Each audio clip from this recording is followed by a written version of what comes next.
Good evening, everyone. This is a meeting of the Policy Committee of the West Bend School District. It is Tuesday, January 25th, 4:05 p.m. And we were setting up cameras in the room tonight because we're actually live streaming this Policy Committee meeting for the first time. We hope to live stream all other committee meetings in the future. So kind of a test for us tonight. Sorry for a little bit of a delay getting started, but we're happy to be doing this live. So tonight we have with us Amy Sarno, our Assistant Superintendent, Jen Wimmer, our Superintendent, and from the school board, the Policy Committee is all here. Joel Angert, Chris Swigert, and Paul Fisher. Let me open up our agenda for our meeting tonight. We have 3 items on our agenda for discussion tonight, which is reviewing of Policy 187, and then policies related to fiscal management, Series 600, and support services policies, which are Series 700. Superintendent Wimmer, can you confirm this meeting was properly posted? Yes, it was. Great, thank you. With that, I will move to approve our agenda for tonight. Second. Second, all in favor, please say aye. Aye. Aye. Great. We'll move right into it. Reviewing of Policy 187, public participation at school board meetings. This is a policy that we wanted to revisit. We've been really lucky to have participation from our public at our board meetings. We wanted to, in light of that, review those. I know we've certainly seen some board meetings on TV that were less than stellar conduct, and we want to just make sure we're looking at our policy and making sure we've run into some issues at meetings where there's applause after every speaker, or there's some people in the crowd. They generally thankfully keep themselves in check, but we just wanted to review that, kind of given our recent experience or experiences that we see others having, and making sure that our policy is in attention to that. So again, before we talk about public policy, and I think as board president, Chris, you usually read a little bit of a preamble, but there's been times where, like I said, where I'm noticing in a meeting there might be, if there's a crowd, there might be applause after every speaker. Generally in a meeting, that would be a point of order. We wouldn't allow that because I think while we applaud people for coming, we don't want to do it in that way because it sets people up to be uncomfortable in a meeting. Maybe it's a side that they don't agree with or agree with, and it could inadvertently turn some people off from participating in public. So I think we should maybe review our policy, make sure or look at our preamble that we kind of say to lead into that meeting so that people understand in those situations, we're going to stop the meeting, or we might be positioned to have to ask people to leave. And I know it's an uncomfortable position, but I know that, we've really, like I said, valued our community coming and speaking with us, and we want to create that space, and we want to be efficient, and we want to follow our policy and our expectations. So I'm glad we're taking a look at this. I think, first of all, we've had, with everything going on, so many people came to public participation, and I think as a board, we welcome that. And we always want to have an environment that's welcoming. And I think that's really what we need to focus on, is to make sure that we are really encouraging people to come forward. I have had some discussions with some district residents about, their thought of, well, maybe I would have showed up to public participation, but I feel intimidated when I'm getting booed or there's applause in a certain direction. And I would hate to have that affect people's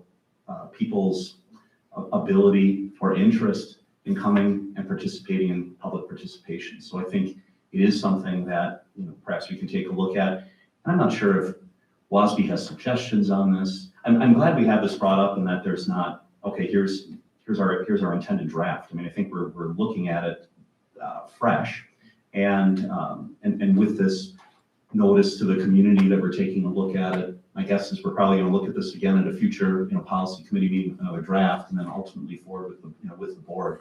But I'm glad we're taking a look at it because I think we look at it first of all in the spirit of we want to encourage public participation to the maximum as we can. But if we need to put boundaries around conduct to make sure that public participation is encouraged, I'm certainly all in favor of that. Yeah, and I think one of the things is at the very bottom of this policy, it specifically shows your announcement, whoever might be serving as board president, in a sense, reads this announcement specifically. And it could be as easy as adding a statement to help ensure all participants are heard and the meeting runs efficiently. Please refrain from conversation, comment, or applause during or after public participation comments. And then kind of, managing that meeting, as the board president, like, hey, that's not in keeping with the expectation. It could be that easy. I just want to make sure that people really clearly understand that, and it's not present in the statement as it stands right now. I would suggest replacing refrain with abstain. Okay. Tighten it up a little bit more. Like so much of what we do, it's about arriving at consensus, meeting in the middle. I think as a board, we have demonstrated over the last 6 months a unanimous willingness to let all participants speak that come. Yes, the policy says 30 minutes. We have never had vigorous debate about whether or not we should go longer than that. We want people to be heard, to Chris's point. At the same time, I am in full agreement that we want to maintain the decorum that the meeting is. We want people to feel free to share their thoughts, even if they potentially are in the minority of those that are in the room, and not be intimidated. We respect everybody coming and taking their time. We ask that they also respect those who have different positions. I think some of the other pieces, in certain settings, we've been able to include a visual timer. That's a new piece for us. On that, is that something that we want to call out? Or again, it could be dependent on space, so maybe it's not, but that's been another cue, so that we're respectful of that time that we need to allocate for. So anything around the time piece. Yeah, I think the visual cueing has been good, especially when there are many people who wish to participate in public participation, because that helps to ensure fairness and kind of transparency. The speaker can see it, the audience can see it, as opposed to, somebody on the board, maybe it's me, timing, and maybe I didn't start exactly at the right point, and now someone got more time or not as many seconds. And so I think that has served us well. And to add to Paul's point, I think I totally agree. I think, we want to be able to have debate, and not everybody's going to agree during the debate, but we want to have a meeting environment of neutrality. And so the debate should be among the speakers. And we should have a room that's neutral at that point, if you know what I'm saying. So it's not encouraging or discouraging anyone. We want to encourage fair debate. Right. And I think I just want to clarify for anyone watching that in public comment, we actually can't participate in that, and there would be no crosstalk. So I think people's sense of what the word debate means could be a little misleading. So it's meaning that the room is neutral so that people who want to present opposing viewpoints can absolutely do so. Yeah, and that when you're getting to the part where you're able to speak, because I know that that's sometimes harder. I've had to explain that to people, that it's not a setup in which we can have crosstalk or dialogue even. In that, it's just simply inviting those to come forward in this setting. I'm glad you clarified that. I used that word in the incorrect sense. What I meant was we want to have a neutral environment where people can express opposing viewpoints. Absolutely. So thanks for that. I think I might, given that, just to add to that speech, invite participants to speak. There would be a visible timer to help you manage your time. I know you've added in the past, given the number of participants, I will also alert speakers to who's on deck. I don't know that we need to add that to policy, that piece is always there. I think that's just you managing the room in there. Another piece to just bring up around the element of time, I have not seen an issue. Again, our board is really committed to hearing everyone who wants to be involved and speak publicly. So we just waive and extend that time, because right now it's 30 minutes in policy. I don't see a need to change that. We have the method in place to waive that and move forward. So I just wanted to make sure and bring that up as well. That was certainly something we encountered. Yeah, I think the way that it's expressed with the time limitation, but the ability for the board to, like you said, waive and extend, that seems to be working fine.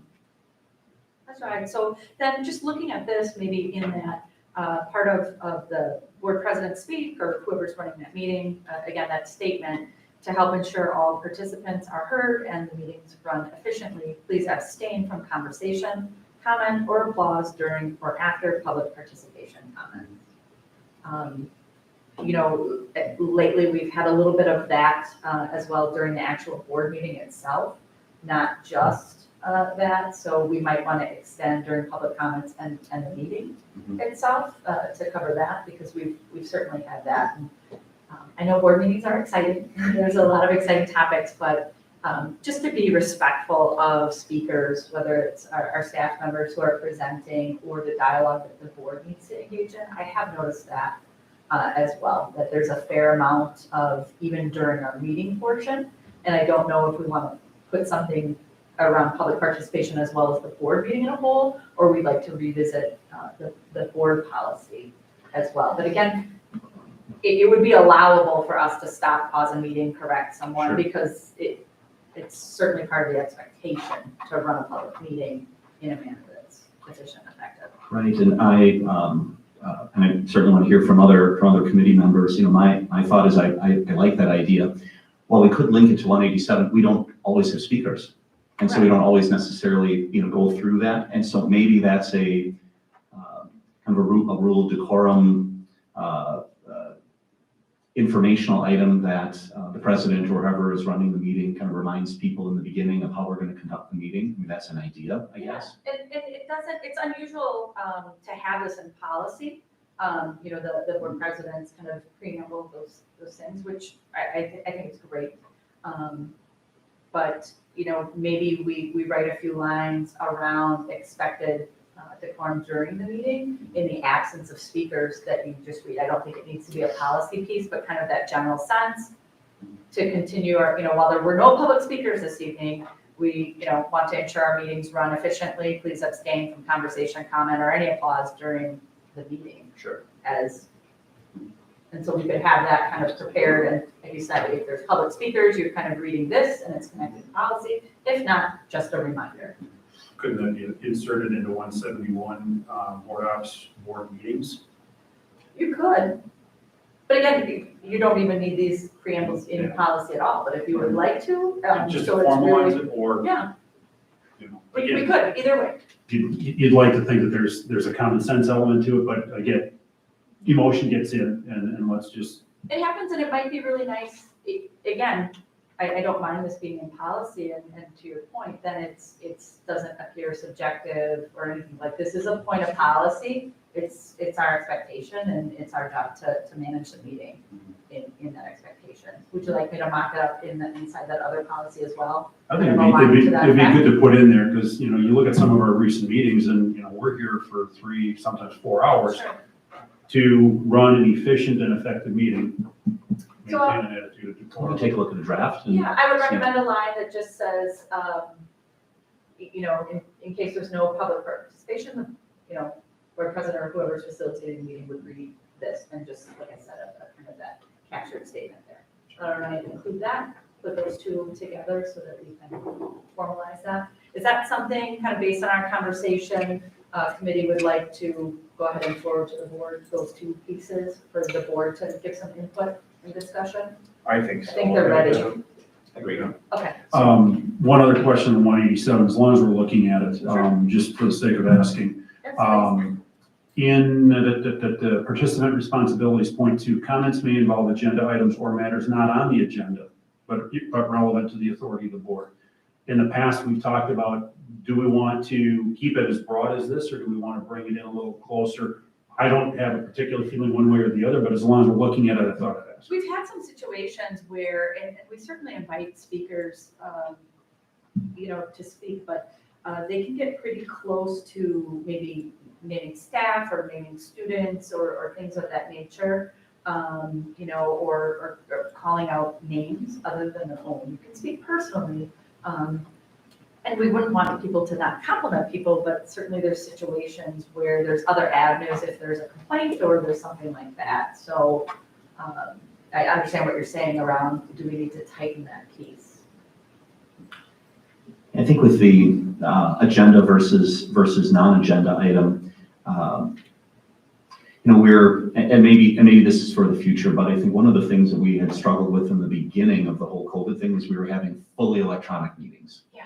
When that happens, we wanted to be sure that the public participation worked. It was hard for us to necessarily verify were people really residents of the district, where was it coming from? And so the thought was, maybe if we narrow it to agenda items that might be helpful. We received good feedback from the community saying, not so sure we necessarily want to go there. And so I think since then it's worked okay. So I'm fine keeping it the way that it is, but I'm certainly open to this committee's and the board's feedback on that.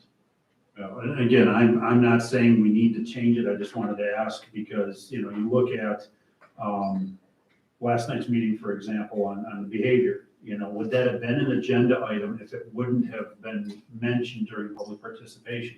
There are things that are brought up that lead to it becoming an agenda item, and that's certainly in the authority of the board. So in that case, the policy as written worked beautifully. Right. So I just wanted to ask. And it could just be our diligence in whoever's facilitating the meeting, or even me as an observer of the board's meeting to, recognize if maybe we see a situation, to not be shying around calling a point of order or, hey, stopping their time so we're not getting into their time. Like, hey, this might seem like you're making a specific complaint, or you're doing this, or you're doing that, or like, ooh, don't start using other students' names, and it could be something lovely, like I want to commend so-and-so and so-and-so. It's like, okay, but sometimes when there's minor students involved, so I think, like, to your point, just us as facilitators, maybe like just being cognizant of that, yeah. And I think people would know that that's coming from a good place. We're just, Absolutely. again, we deal with minor students quite a bit. I think that generally would be some good training for anyone who would chair the meeting, Yeah. honestly, so that we're consistent, but also we want to respect people's, First Amendment rights too. Yeah. So it's that balancing act. Yeah, I think I would applaud our community. We've had participation where we've had filled auditoriums and people have been very respectful. We've had incidences where, they're really quick to remind others, who might be new audience members, and keep that. So I'm really appreciative for the people who have come before us, because I've certainly heard tales and seen other on news clips. So again. Yeah, I agree. I'm glad we're looking at this policy, but I don't think we're looking at it because there's some huge crisis or burning problem, and so that's the best time to look at a policy. And also, I agree with you. I'm proud of our community that, people came out, expressed all sorts of viewpoints, some opposing viewpoints, but it was pretty good, and especially compared to some of the things you see on YouTube. Yep. I'm very proud of how our district participates in these meetings, and so these are maybe minor course corrections, which is good when it's not a huge crisis. I'll knock up those little pieces to the facilitator, president, generally the president, but whoever might be facilitating, those little preamble pieces, look at them and we'll bring them forward to the board for discussion so they can see them in context and how they would be used. Excellent. We'll move along to the 600 series. Okay, if you are following along this evening or you're watching this on video, you'll see a PDF document that has all the policies that we're about to talk up through as a PDF linked in there, so you can kind of scroll along and follow the conversation along. Our board members have them on computers in front of them because sometimes our eyesight isn't what it used to be, those pieces, but we're going to go through. In the 600 series is Fiscal Management, Assistant Superintendent Andy Sarno. Grateful for his knowledge, expertise in this area, as well as Julie Marks. So I just want to honor the work of Julie from his department as well, and I'm sure that they engage with their team because there's a lot of policy and practice and procedural pieces. So I just wanted to say I appreciate their work on the series, and Andy's here to help with the conversation as well. To go through Because there were a significant number of policies in the 600 series that were maybe mislabeled by number, again, remember we're using that WBSD standardization, we're going through the numbers. Instead of trying to follow all that, it was cleaner to present 600 and 700 as a complete package of policies, go through them. And I'll speak to, okay, this is being renumbered. So the very first one you see, 610, it was previously 643. When you see that one, you can see the markup on that.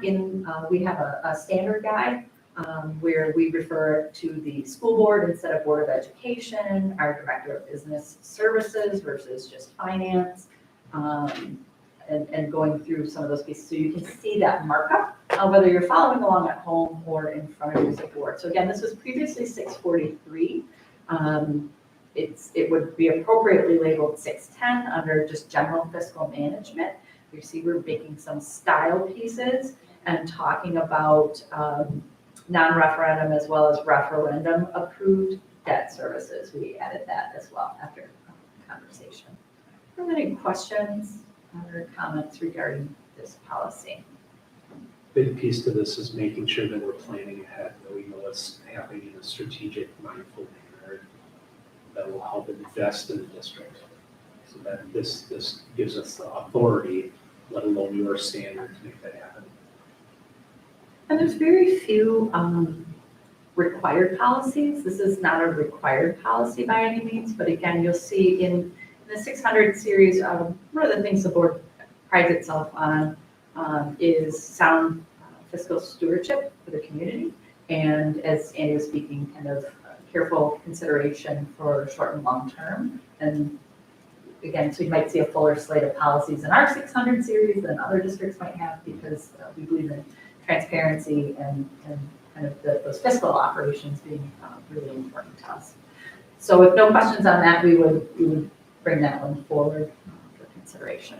This one just tiny, and this is maybe the attorney wordsmither in me, but the non-referendum and referendum approved debt service fund, is that one fund or are those two funds? Two separate funds. Yeah, maybe we want to grammatically change that. It could be viewed that that's one fund, Got it. if you know what I'm saying. Because, or else we need to change it to debt service funds, plural, either one. Putting a comma in there. And then I'm going to say as well as instead of an and, Sure, would be. to give it a little more separation. Sure, it could either be the non-referendum debt service fund and referendum approved debt service fund. That's one. You've listed out every other fund individually. I think Just for avoidance. otherwise, just be consistent all the way through.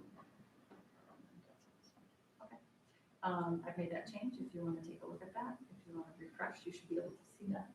Right. And again, a comment just for those that are watching at home, following on Andy's comment about, you know, the intent of this being long-term planning horizon. That was the case when this was policy 643. That's not new. This isn't something new that we're starting. This is just stylistic changes Correct. within the policy itself.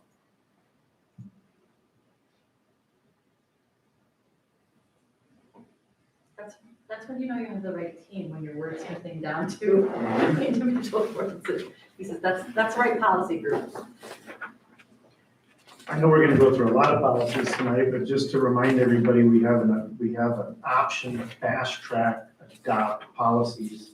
I think this would be one of those where it's simply grammar, labeling, that sort of thing. And just to remind everybody, that means we could bring this policy to our next school board meeting and with unanimous approval, could get it approved in a first reading. So if you're interested in doing that, otherwise, I know this isn't a time constraint type of thing. It's not an emergency. But as we go through this, if there are some that we do want to do faster that are this way, we can certainly do that. So when you bring these forward, the work from the committee to the full board, again, we're down to the commas, individual words and those pieces, and they're reviewing policies as well. And they, we forecasted this to them so they could kind of give us some feedback in advance regarding this, but I think it'll be easy then to, if there's a slate, we'll mark this one, you know, policies for removal, these ones for approval, these for fast track consideration, and kind of the why behind that. Perfect. I think that would be really helpful and easy then also for our public to understand, maybe they don't need this big. Perfect. Okay. 615, this was some existing language. You can see the markup there. This is disclosure of financing total cost of all referenda. This was something unique to West Bend. We might be trendsetters in that they are looking at some of this language and disclosures to be put into law.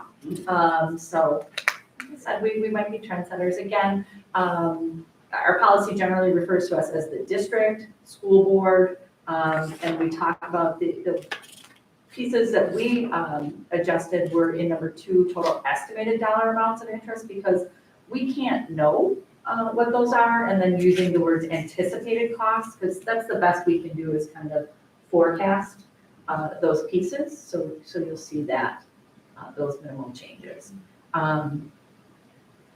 Most financial institutions like Baird, we utilize them, they don't want to overpromise anything. Correct. So they will typically be conservative, which would, in most cases, is they're being cautiously high, overstate the reality of it, and depending on market fluctuations and whatnot. So I think that's an important.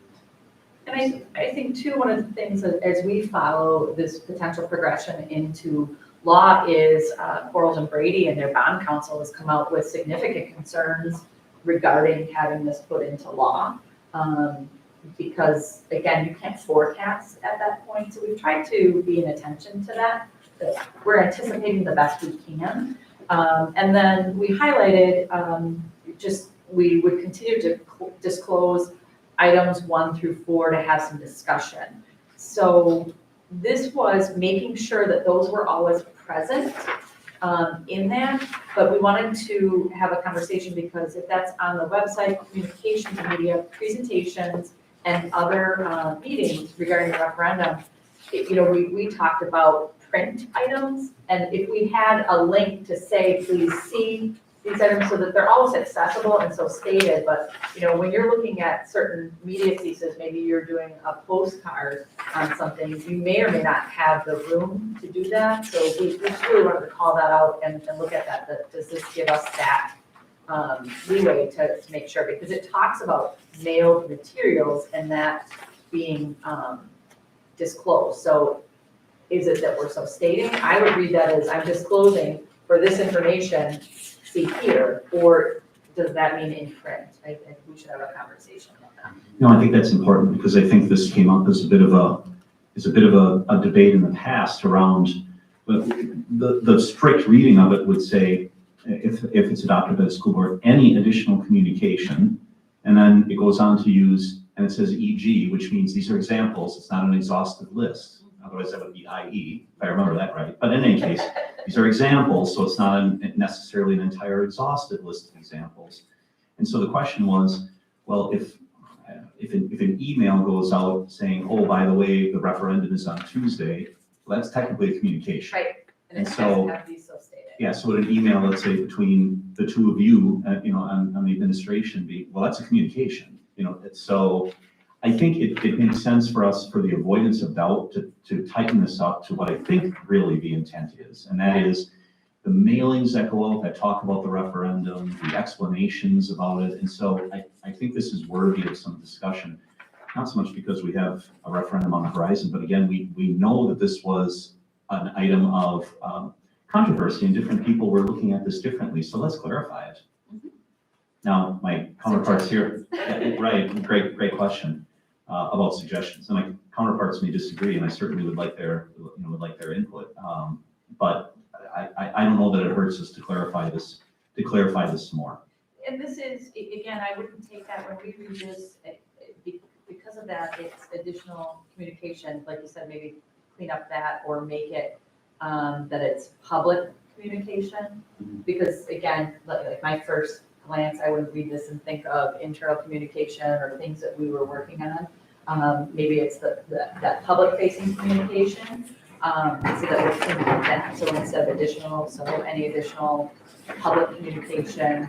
And then, again, our thing was really around mailings and space and size and all of those. And what renders compliance in this? Is it making sure that it's stated, or is it these things, what does that look like, so we can add the clarity needed?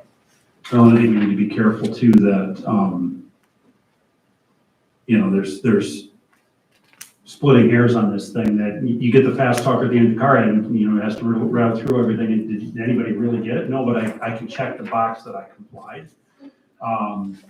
So I like the idea of any additional either public or official communication. And then, we need to bring clarity, must continue to disclose or contain a link to the district website associated, disclosing the referendum costs. I've got some other comments about the rest of this, but let's, I guess, stay focused on this topic right now and come to a consensus there. When I look at the disclosures in items 1 through 4, we're talking about the principal dollar amount, estimated dollar amount of interest, dollar amount of the referendum, the principal, and then all the factors used to arrive at those. And really, when we're talking about a communication, do we think it's the intent instead for this disclosure to be more around any communication, let's say with the public at large, that talks about the cost of the referendum? So in other words, the idea of, hey, the referendum vote is on Tuesday. That's one thing. If it's, this is a $20 million referendum, here has to be the breakdown. Because it seems to be that really this is all around, not so much a disclosure about, we're talking about a referendum, but more so if we're talking about the dollar amount or the amount of the referendum or any reference to that to the public at large, that there be the full, by the way, when we say 20 million or 10 million or whatever it is, there's additional disclosure. And that may help limit this confusion around, what really is communication? I remember now, I think there was a question about if, for instance, on a district LED sign or something to say, referendum vote tomorrow. The question is, does that need to have a disclosure on it? My thought is, that's not something that's talking about the cost of the referendum, which is where people might be confused about the cost. And so I wonder if that's maybe a limiting factor. So to that point, then that statement, if the referendum proposal resolution is adopted by the school board, any additional public communication that includes financial information should include those things? Is it that? Any of the items 1 through 4 must contain all of them. I'm thinking about our annual meeting where we vote on a $75 million budget. And there are definitely state parameters around how that is communicated to the public. And you can tell me what those are. It's a class 3, notice in the paper, and you have to do it at least once. And you have to do it before, so many days before the meeting. And even the meeting itself has to be publicly posted. It has, we have policy on that of where that's posted. And so as I think about this financial piece of a referendum, a school principal can send home a weekly newsletter that says to parents, educate yourself on the referendum, and put a link to the referendum website. Now, it should be on the referendum website, absolutely. But should it be on that newsletter that just simply says, educate yourself on the referendum? And this, the way it's written now, yes, it should be. But why? If we're directing them to educate yourself on the referendum, and here's the link to the page, well, then the parent will go to the page, and all of this information should absolutely be on there. And I go back to our annual meetings where we approve $75 million budgets, and why can't we follow those types of laws really on how that is disclosed to the public? When a district goes through a referendum process, there's a very comprehensive communication that will take place. And so, similar for consideration, when that principal says, learn about the referendum that we have. That didn't disclose items 1 through 4, but here's the link. Learn about our referendum, here's the link. That is not violating if it was worded similar to that. Please learn about the $50 million referendum, and here's the link. $50 million is item number 1. It should then therefore disclose the other 3 with an estimated interest rate causing this much more interest money over the course of this term. So, again, just making sure, because that please vote, and that was a legitimate situation that actually happened. Yeah.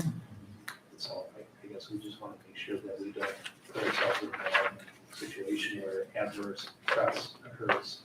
Yeah, I mean, I absolutely, I mean, I think we need to and want to honor the spirit of this. I just want to be sure that we're not creating an unwitting, a trap for ourselves unwittingly. That's what I was trying to say.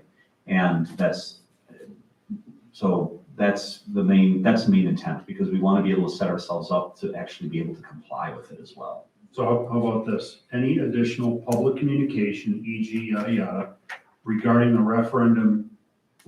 any referendum cost must continue to disclose items 1 through 4.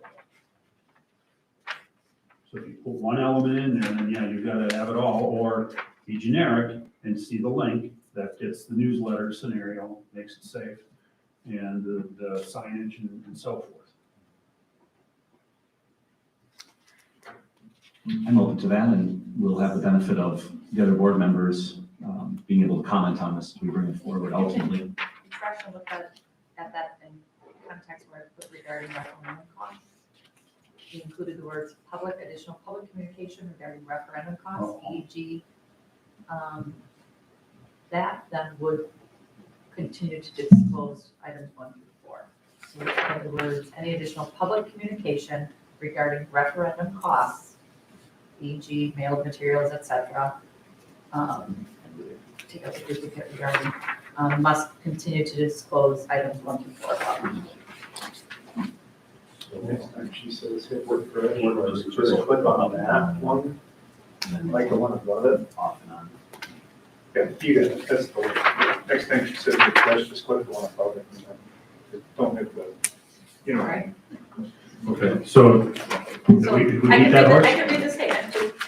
So if the referendum proposal resolution is adopted by the school board, any additional public communication regarding referendum costs, e.g. mailed materials to the district residents, posting on district website, communications media, presentations at school board meetings, and other meetings within the community must continue to disclose items 1 through 4 above. I do too. I think it clarifies it and definitely honors the intent of it. The one suggestion I might have is regarding referendum costs. Sure. Sorry, the attorney in me. Go for it. Move it to after the parentheses, only because when you have the examples, e.g., Yep. that modifies communication. So you might want that right after there.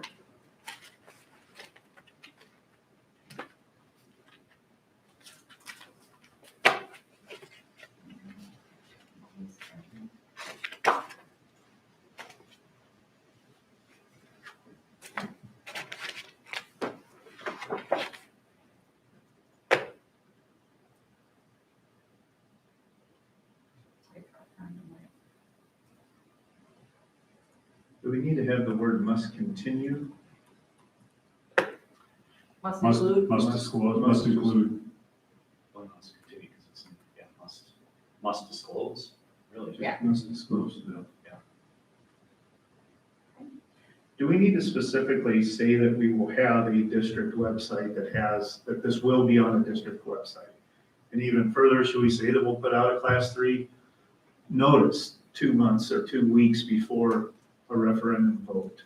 Is any of that, I mean, I know that that's what is typically done. That is very common practice. The website is, I don't know about class 3 notices, but I don't know, should we put that in here? The class 3, it's usually a Class class, one and class two. yeah. Class 1 and 2, Yeah, okay. but it's usually, yeah. And then I would think instead of before the vote, it should be notifying the public that you've made the resolution. And that would come a little bit earlier. I mean, so you should, I would consider that a little bit earlier instead of the vote, is once you're making that resolution, Mhm. and you generally would be doing that by January Yeah, or for by a April. certain date, yeah. So, There's timelines around that, but I think maybe so that your public has more advance notices or has awareness, maybe that's when that comes. Joel, the idea of some statement in here that says the district will put this on a website.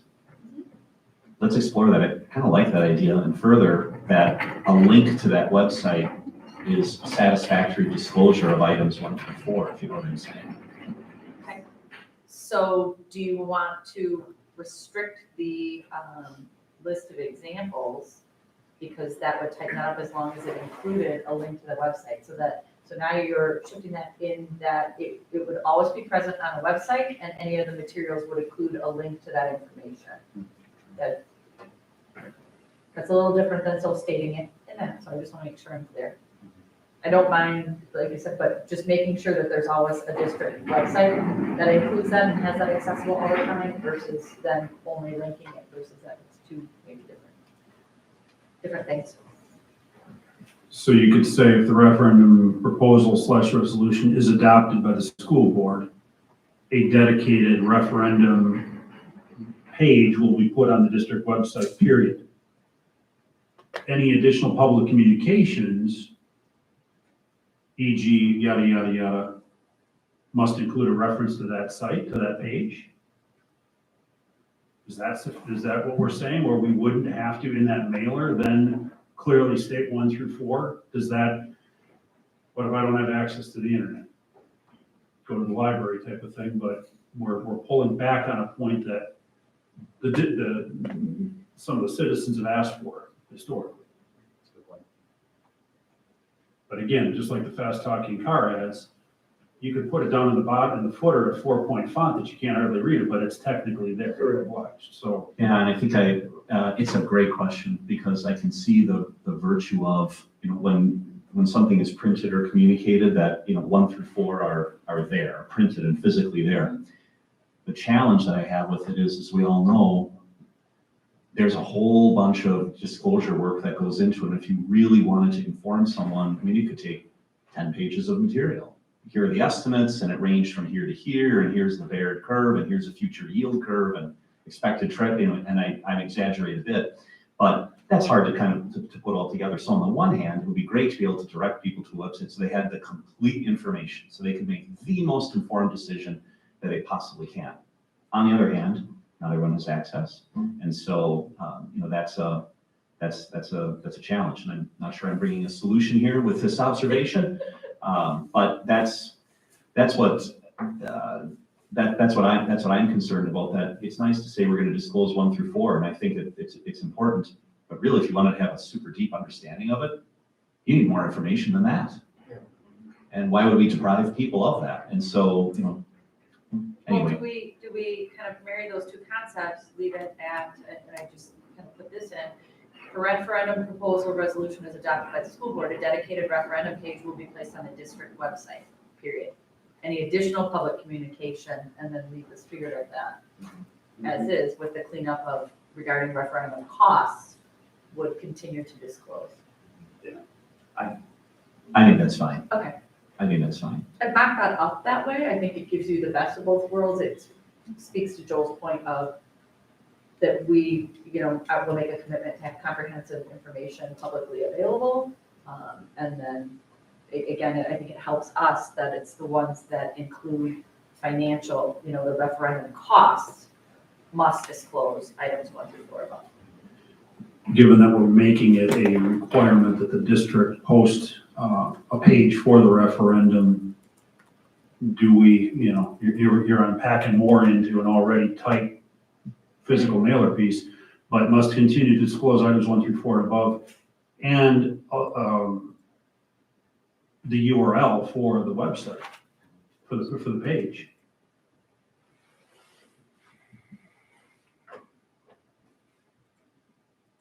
QR code. Yeah. Something. Yeah. Something's new. This, where we're at right now, between what was presented in the dialogue, is very helpful. I hope it would be appreciated or respected by the community, because the transparency that we have here, but this helps clarify a lot where we're at right now. In my eyes, as I'm looking at whatever that might be, this will be very, very clearly. It's better direction. I just took out the words around a page on the website. I think that's just wordy, and dedicated referendum information will be placed on the district website, period, any additional public communication, etc. Should, now I'm getting into my wordsmithing style, should district website have a capital D on it? District does elsewhere. It should. Can I move off of this specific topic into other parts of the verbiage? So in paragraph 2, any proposed referendum presented to the district's school board. We don't have districts in there, do we? Presented to the school board. It's capitalized, that means it's us. Point 2, you've added in the total estimated dollar amount. I think then in 3, we should really say the total estimated dollar amount of the referendum as well. Since 3 is the sum of 1 and 2. That's accurate. Estimated dollar amount of the referendum? Right. That's true, because it's based on. Correct, on what was said. about Right, because it's based on the summation of one of the factors is an estimate. I've Good placed point. those in for consideration. The policy talks about proposed referendum in the second sentence, at the beginning of the second paragraph, any proposed referendum. And then at the bottom is if the referendum proposal / resolution is adopted. So obviously, anytime there's a proposed referendum that comes in front of a school board meeting, you're gonna certainly talk about items 1 through 4. Yes. And then, once it's adopted, then that third paragraph covers communication to community. Do I have that correct? It's just saying, so sometimes, right, people wouldn't be this comprehensive in all of their ongoing communications. So as you said, the work where you're getting to that point where you're having a consideration of adopting a resolution for referendum, that it will be there. What's different, that every community is different, that usually doesn't persist because they're estimates, you can't know those things. Again, that's what bond councils expressed concern about this going into statute, that they're kind of unknowns. I don't know what that interest rate is going to be exactly. I don't know those pieces. So this is unique to us, making sure that there's an ongoing commitment to continue to have those pieces present. I see that proposal as the discussion, what's being brought forward to the board. Your formal action is a resolution that is approved or adopted by you. And maybe it's that word proposal, because the proposal is at the beginning, or we're talking about bringing something forward for discussion. Once action is taken, that results in a resolution. So And that's statute language, so we can remove the word proposal from there and leave it as resolution, because that's what you formally adopt. Yeah, let's do that. Okay. That makes more clarity to me anyway. if a referendum resolution is adopted, which is Correct. exactly That's what it is. yeah. That's it. Okay.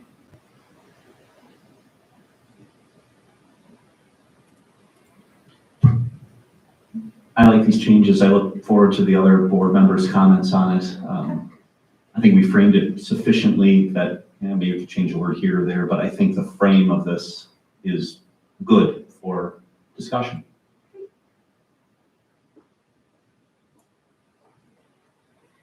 $620, that's again, a new number for this. It includes concepts from what was previously policy 640, talks about annual operating budget. Again, the crux of this language is using WBSD recommended language. They have those legal templates in those pieces. But this concept, we reviewed our existing policy to make sure that those concepts were carried forward, and not just updating this language using a template.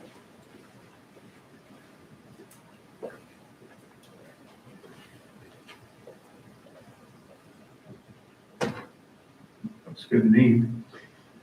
Me too, just one clarification. So prior to the first numbered list, the introductory clause is the school board shall do all the following in the development, approval, implementation of the budget. And the first one is set goals and parameters that advise budget preparation. I think we do that. I mean, it's general language, but I think we do that as a board. You're satisfied that the activities that we're doing would satisfy that? Prior to that, we even had separate budget drivers, which we're now going to get to. So as I look at that full schedule, the 2-page schedule of our budget process, that's melded into the discussions that we have. So as Tim Harder and Dave Ross bring forward their projects, or as Lenny Hansen in Human Resources presents discussion for staffing and recommendations, all of those are brought forward that meet that standard. Well, the only thing I saw is that we have a numbering system 1 through 7, and then we have that subset below 7 that's still numbered. We need to, In there, we can shift that to an A. that ABC your system. Template things.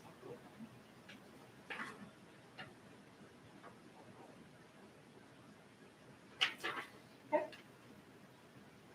631.1 is management of tax exempt and tax advantage obligations. This is new language of the concepts were previously contained in our 647 policy.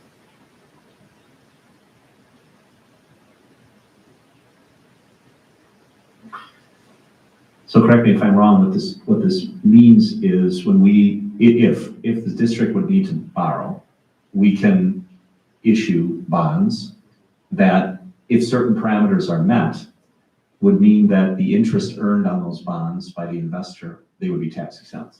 If we don't comply with that, then it would be a taxable issuance, which I think is also an option. So the way that I read this is, we will do whatever we can to encourage and enable the issuance of tax exempt obligations. maximize that benefits us as well. There's certain financial thresholds with those debt issues. We monitor those with our representatives from Baird, but that's exactly what this does. Yeah, well, this is advantageous to the district because normally speaking, if you issue a tax exempt obligation, correct me if I'm wrong, and these interest rates are not current, so, but maybe you can say, oh, well, then we can issue them at 2%. If they were taxable, you have to have a higher rate to encourage them, like 3.5 to offset the tax. So this allows for a lower borrowing rate, which saves money for the district. I think it makes sense.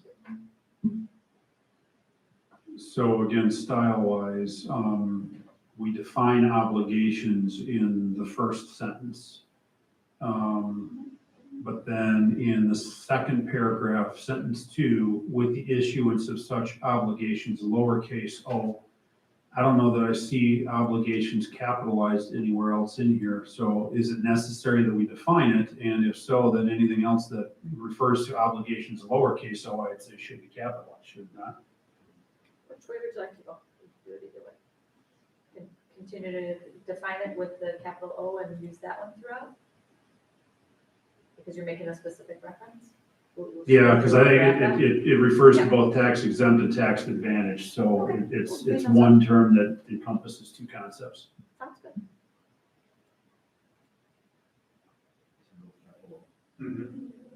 Yeah, if you go with capital O, then you can remove the such. So you win where it says such obligations. Like we're got the leaderboard where we're tracking everything here. We'll make those changes. Any other pieces?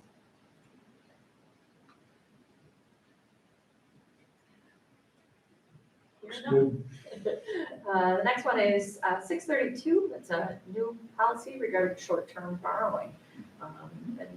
You know, we talked about that. We just talked about fund balance the other day and some of those pieces, but take a look at this for consideration.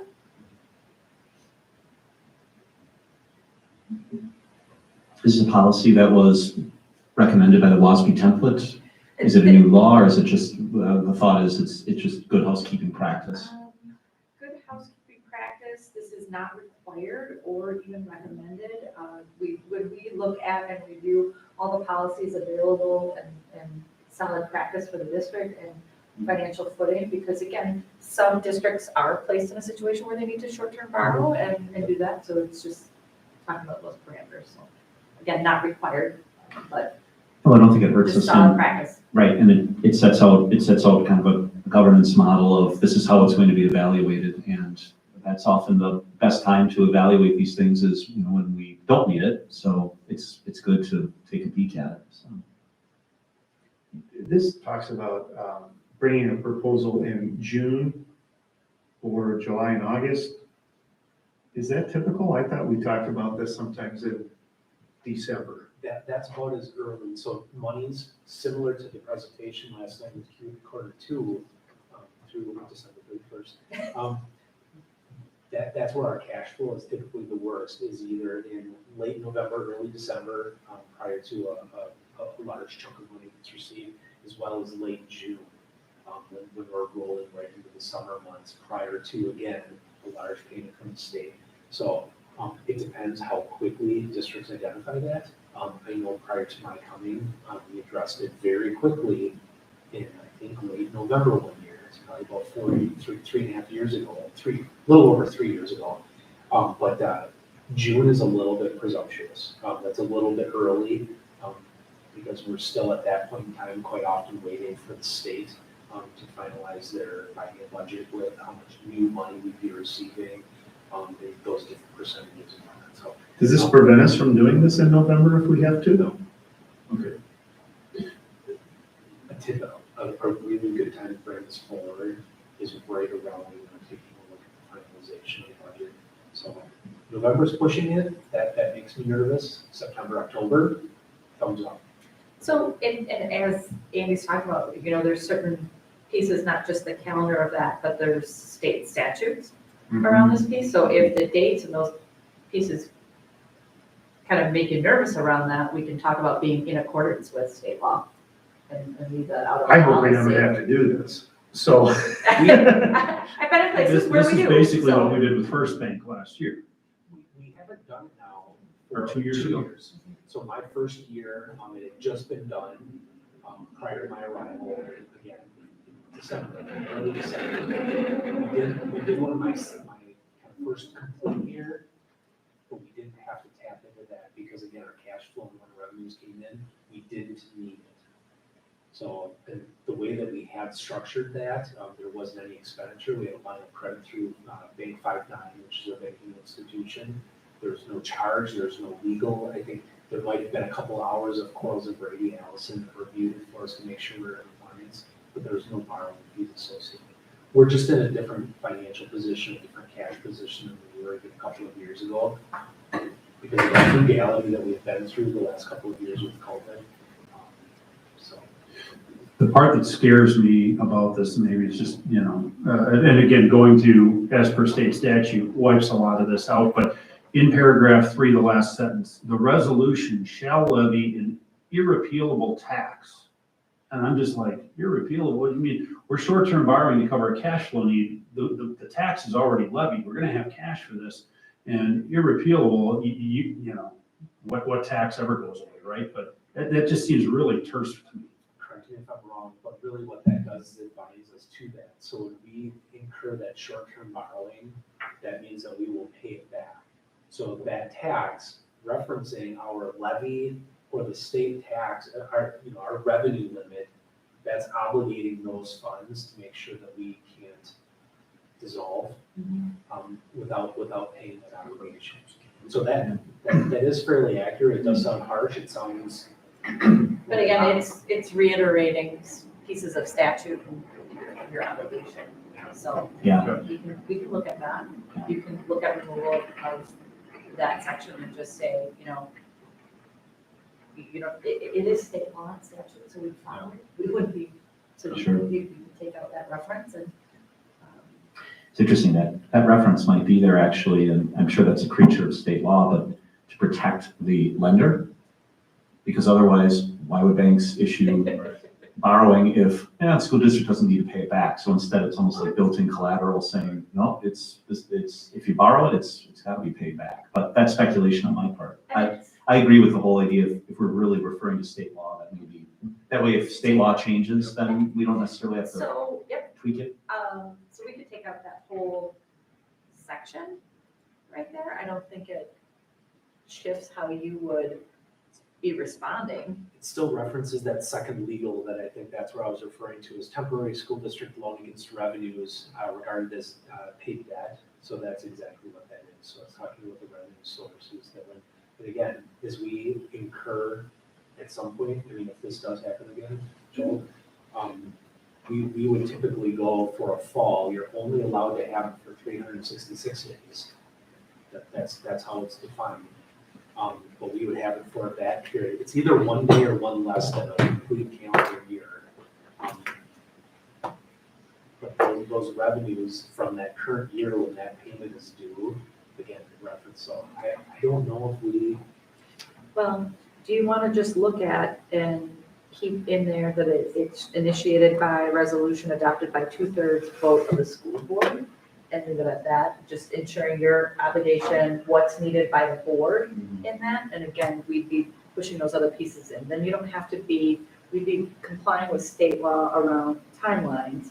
And then take up those other pieces because, I mean, and again, we're dealing with policy in good times where you have someone who knows what they're doing financially as well. Do you know what I mean? Whatever. And you've got those pieces. So it looks at the risks associated. Again, not required, not recommended. Some districts don't even have this policy. So I think you can be pretty liberal with, you know, what you're most comfortable in editing. Yeah. Well, I like the idea of having something in there that says, if you're going to do short-term borrowing under these circumstances, it takes a 2/3 vote of the school board. Because I think that's likely why. Yeah. It is, but like I said, the transparency of like, hey, Right, and that would help a school board member that in the event, oh, look, there's short-term borrowing on the agenda, that we set them up for success to say, oh, that takes a 2/3 vote if we would ever do something like that. so leaving in and highlighting that piece around the school board vote, that it's initiated by resolution, but the sentences around could be revoked, right? Thank you. The next is 652. It's new language. It incorporates concepts from 645 and 655. The appropriate then title would be revenues from investments. I read through this one, it looks fine to me. It's probably backwards of what my personal investments would be as far as, as far as return on investments and liquidity and safety, but as a public government entity, this is the exact order it should be. Safety of investments, then liquidity, and then return on investments. So. I agree. I liked it.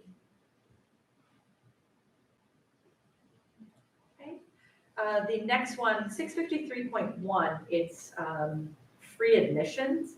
It was previously participation by public senior citizen passes. Calls into question age discrimination. Some just have this as a practice. They don't necessarily have it in policy. This was our own language. Just looked at it through that lens to make sure it was really clear. Again, not necessary. It's a practice that we could continue to do. It's not necessary to have a policy. So I tried to clean up our existing language to be really clear of what events that included, and again, remove the word senior citizens and just talk about residents eligible based on these factors. Again, style-wise, opening line by authority granted through the school board. And then in sentence 2, activity sponsored by organizations outside of the district. I guess lowercase d would apply there because it's not, it's the district, it's not us, the entity. Do we actually give a pass to someone that like says, hey, I'm gonna be attending a ton of my grandkids' basketball games, do you have a pass that I can show? Or is it just known at the entrance that? Not for that age. I know we do conference passes for like other schools, but I don't believe there's a physical card in this case. And I worked in districts where it was, and you actually went to the district office, showed that, and then you got a pass that way. And I think everyone's moving away from anything. I don't know that this is a very well-known policy, even with the people who take money at our basketball games. I think it's a great policy. I think I would probably change or add by authority granted through the school board, the superintendent or designated administrator.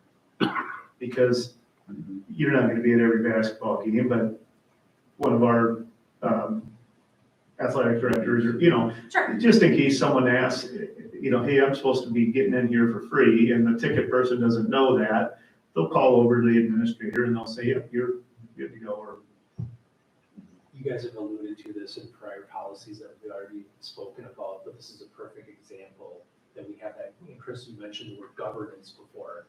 That's exactly what policies do. We then have practices and procedures. And so even in many of the 600 policies, as we're talking about what will we do with short-term borrowing? What process do we have to do that's governed by the actual policy itself? And this is one of those that maybe we just need to make sure that our two athletic directors, level one badger, we need to, because we don't want to be in violation of our own policy. And again, it's unusual to see this in policy. Usually it's just a practice and it's communicated on websites and people know that and you allow that practice. I'm wondering if this is a delete, because, when you became our superintendent, you came in and said, why are we charging our own students to go to football games? If we want more, sixth graders to come watch football, we need to let them in for free, and I completely agree with that. If we're gonna make this a policy, then we need to make that a policy. So I wouldn't vote to do that, I'd vote to just eliminate this and communicate it Be through. better at communicating. Be better Yeah. at communicating, yep. That's my recommendation, I don't certainly want to speak for everybody. Okay, with that, I mean, that's certainly simpler. But you're right, Joel, I think it's then imperative that it's communicated in a reliable fashion, so the consistency. Well, I think too, not many people go shopping for opportunities in the policy lane. Well, you want to think that you write this and people are all over it, maybe not, so. When we advertise our football and our Yeah. dolphin shows or whatever, I think that's we need to where be it should saying, and, students with an ID or senior citizen, not probably not senior, but however you word that, come in free. Who's eligible? Yeah, Who's eligible? there you go. Thank you. 656 is new around student fees. Oh, sorry, if I can just pause for a second. So by deleting this, just to be very clear with the community, we're not looking to eliminate these Correct. existing discounts. It's just for the policy manual purposes. We just don't think this rises to the need to actually have to document it in It's a the practice. policy. Yep, It's it's a simply a practice. practice. It doesn't need to be authorized through policy. And we'll do a better job at communicating at point of time at the event or on communications about the event and our social media and those pieces. Kind of, I'm thinking like on our athletics pages and all of those kinds of things. So and have our communications director work with them on that. Thanks. Good Sorry. clarification. Student fees.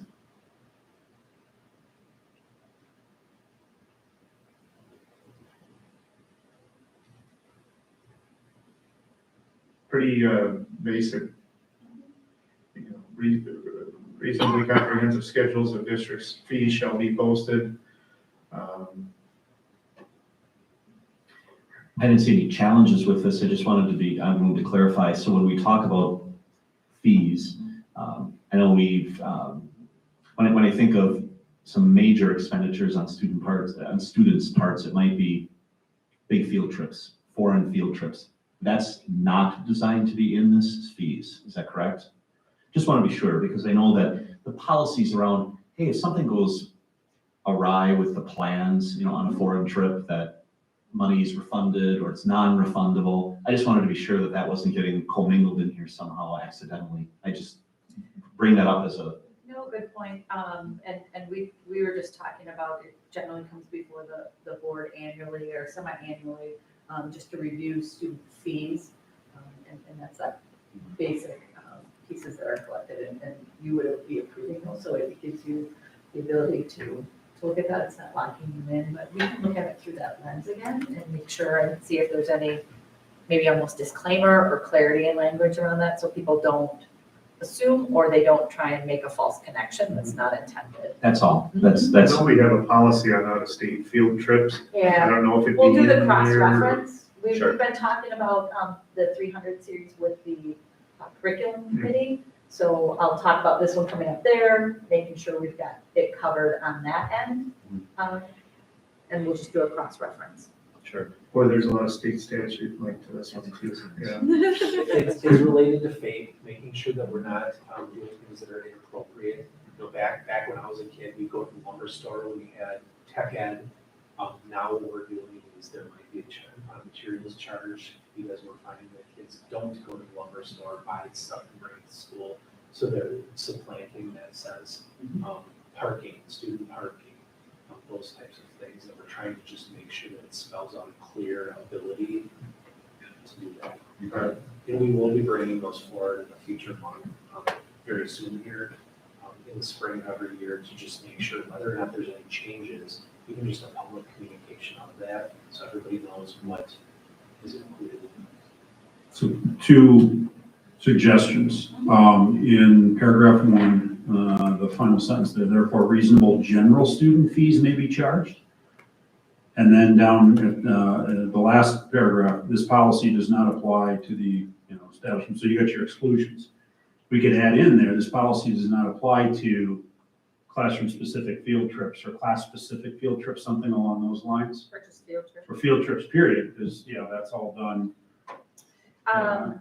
The only kind of dialogue I'd want to have when you talk about reasonable general student fees, currently we don't categorize fees like that. So I would think then when we present that, we would almost have to make that a bucket that says these are the general ones. This is Athletic fee and Yeah, and so- technology fee and so forth. Because you wouldn't even, you take your tech ed example, I mean, that wouldn't be listed in that. That's going to be a classroom specific that if you're not in that class, you don't even need to worry about it. right. And that's usually in the course guide where we look at fees associated with courses. And then again, it's a materials fee, generally consumables, at some point and always clearly communicated, but just making sure that we can work through that bucket then if we use the word general student fees, that we start mirroring that language. And then adding the field trips to the exclusionary piece below. Again, I'll make sure from our policy perspective, as we review the 300, that field trips have some pieces around the financials associated with field trips. And Sure, So- so go ahead. Could we pull it up then a little bit that get it out of the field trip specific, but class specific fees are not in this? what does that mean to you? So again, in the course guide, you've got a fee for, course, okay. Culinary arts or a fee for woodworking. If you didn't sign up for that, this doesn't apply. Now you could also argue, well, if I don't bring a car, then the parking doesn't apply to me, but the parking, if I have a car, regardless of my class, that hits me. I pay an athletic fee, I pay this fee. It's not based on my course selection. I don't know how you spin that into words, but We'll do another cross-reference in the 300 series around course materials fees and see what we have existing there.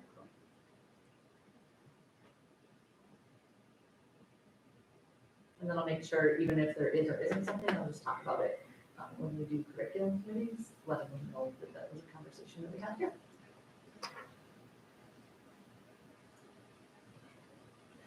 Next one is 657. It's new, it's grants from private or public sources. And we talked about this one certainly when there's grants. There's obligations. They usually have separate compliance, inclusion, separate things we have to follow. Again, it's not required or recommended per se from WBSD. But when we were reviewing kind of everything that's available in this, we just talked about a piece and brought forward this language. So again, no specific recommendation from us as administration on this one, because certainly we have some guidelines that help us manage, but just something on the books if you would so like. I like it.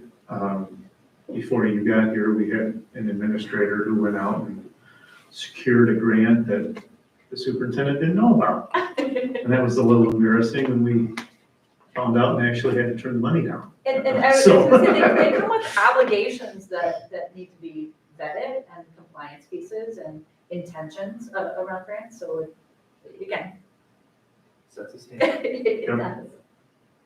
that we're able to then work with. Yep, I agree. again, style-wise, we've got a numbered list here with bulleted subpoints. Gonna go A. Yeah, I think if our style is going to be numbered with lowercase alpha. It's interesting because sometimes, like I said, we just look at the WBSD templates and sometimes they use hashes. Yeah. So they're So inconsistent. yeah. We'll go sell them our consultant. Yeah. So, right, We should set our manual and then have them exactly, pay us Yes, to, yeah. Like, we've cleaned up your work, thank you. right.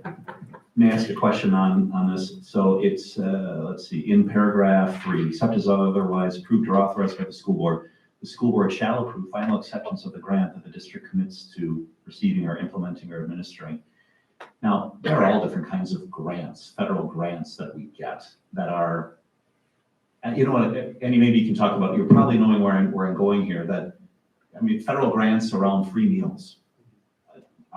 Now, maybe it was a consent agenda, but I don't remember us ever accepting that. It was not. And I'm okay with that, but I just want to be sure that we're not going to Gives be, us some latitude. exactly, that when we're talking about that, because I'm assuming the whole idea there is, look, if this is going to bind us to some obligation, sure, you can have $500,000, but you need to paint the schools green or something. I'm making that up. And then the board would say, well, that's not acceptable. We don't want to do that. I understand the purpose and I respect the purpose of that. I just want to be sure with that language, because there are all kinds of grants that we might get that are, I'll call them routine, that we may not necessarily want to say, oh, we can't take the federal free meals grant unless and until the school board says, okay, or maybe we want to do that. I'm not Chris, sure. read the, you're looking at number 3. Yes. So read the second sentence and it actually kind of takes care of itself, I think. But you gotta enter a dollar amount. Yep. So we'll read through that. That's, Okay. that's a point that we need to Okay. discuss is, okay, where's the threshold as well? Okay. And I hear what you're saying, because I used to get all the Head Start emails, and there are a ton of grants that come through Head Start A lot of communication. that we don't want to have to convene the board to approve them all. So what are the dollar amounts of some of the Head Start? I mean, it can be as little as $5,000, right? There are some little grants, VA grants and things like that, that are as small as $500. Often, not that they're discouraged, because they do have importance from time to time. So if the grant is more than X, let's say $500,000, and if the only material conditions of the grant are that the funds must be used for a specific cost purpose that the district is reasonably likely to incur, even if the cost is not funded by the grant, then the superintendent may accept it. And Am I Joel, reading that right? nope, you're reading it exactly right. As one of my colleagues often reminds me when we're looking at contract language and you come up with a question like I did, say, read on, because Read on. read on. But that being said, it would be interesting if it's worded this way, is there a good dollar amount that we can put in there? That's what I'm Because some of these federal grants have to be big, I'm thinking. They can be large. I was kind of thinking in mind, like a $50,000, $100,000 threshold. Sure. I think it needs to be at least that. Oh, absolutely. I mean, for a district our size, I'm not, right, I think again, the spirit of this is, would we want to take a $20 million grant and be horribly bound by the provisions thereof versus if it's $10,000, $50,000, $100,000 grant, maybe even a $250,000 grant, I don't know that that risk is as likely. Hence the reason why I think you're asking the board to put a dollar on, and that's kind of like, what's our risk tolerance around this, right? Speaking like an insurance person, sorry. Well, I don't know, like which hat, lawyer, insurance, Well, accountant, which one are you with? it's scary. I know, I'm sorry. and any major That's why you're here. But any major grant that we have put out for, I would wholeheartedly imagine that you and the superintendent would inform the board, whether it's formally at a meeting or through a board communication. You know, I'm fine with.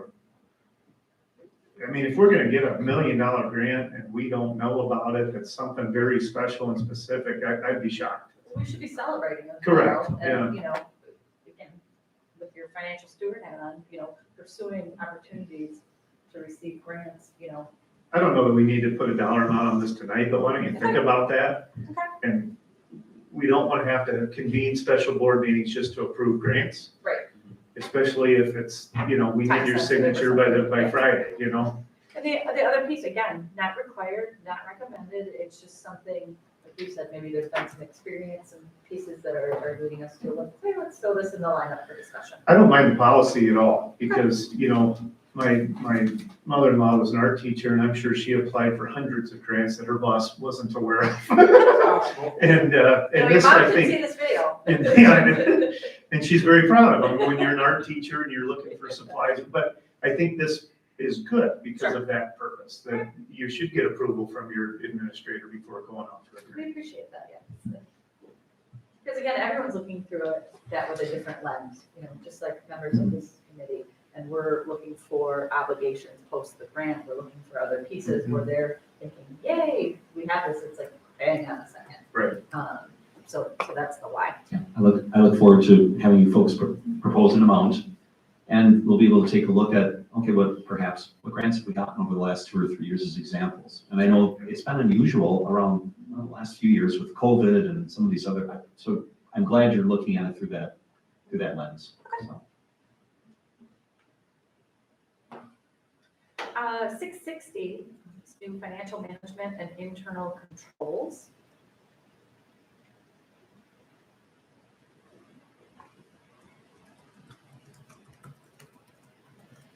Again, it's, this is a, this one, which lane this one's in, this is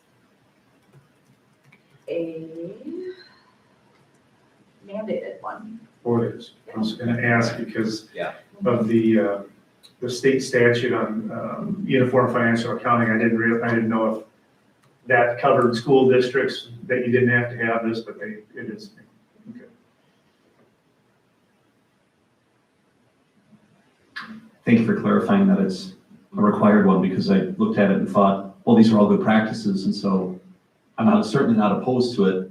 I originally thought, really, do we need to say these? But if it's required, I support it. And again, I think, as Andy and Brian had previously reported, just from an auditing perspective and having some good sound policy on the books is a meaningful piece for audit of your own practice as well. So This one, they have the 1, 2, and then the A, B, C, D. right? Looks good. Let's do it. I'm gonna put palm chart. On that last policy, 657, I went back to some notes when Superintendent Limmer, Julie, and I spoke last week about all of these. I didn't see a note where, hey, pop in a dollar amount for that grant threshold exposure. But I did see one where, and I hate to go backwards, but on the prior, I think it's page 10 of the document that we're on, which is policy, the one before that, which is the student fees, 656. I want to point out, I hope it's okay that I'm doing this. The one note that I wrote from last week when we met, that last paragraph, it starts with building principals shall be responsible. The last couple of sentences there talks about the collection of monies in the event that there's unpaid. Talks about what we go through, and it's noted in there that we do, if this policy gives us legal action to go to small claims or other collection methods. It does talk about, and this is the note that I had is, what is our process where we found something uncollectible, or for that matter, that legal action is not able to take, proceed with that, where we do write off on occasion. And there are times where we have done that in the past. We have a student registration fee, $35 at the elementary level. Our families have been very gracious. Every year we receive maybe 1 or 2 where we get refusals to pay that. Legally, we can't proceed with collecting that. Or for that matter, we get. Yep. So I just wanted to point that out just very quickly, because that's not something to be to take lightly. Is that if there's something large, a lost textbook, a damaged Chromebook, things like that, we may proceed. Athletic participation fees, we may collect that. Okay. Yep. Yeah. Thank you. We didn't talk about it a couple moments ago, but I thought. No, that's good. 660 was the financial management, internal controls. We're saying this is, Looks good. one that we should have on the books. Again, our auditors look for these pieces as well to have good policy and practice that supports that. 661, it's a new title. It's included in what's currently 662, but the content's also been updated. This talks about where we bank and who gets to bank, correct?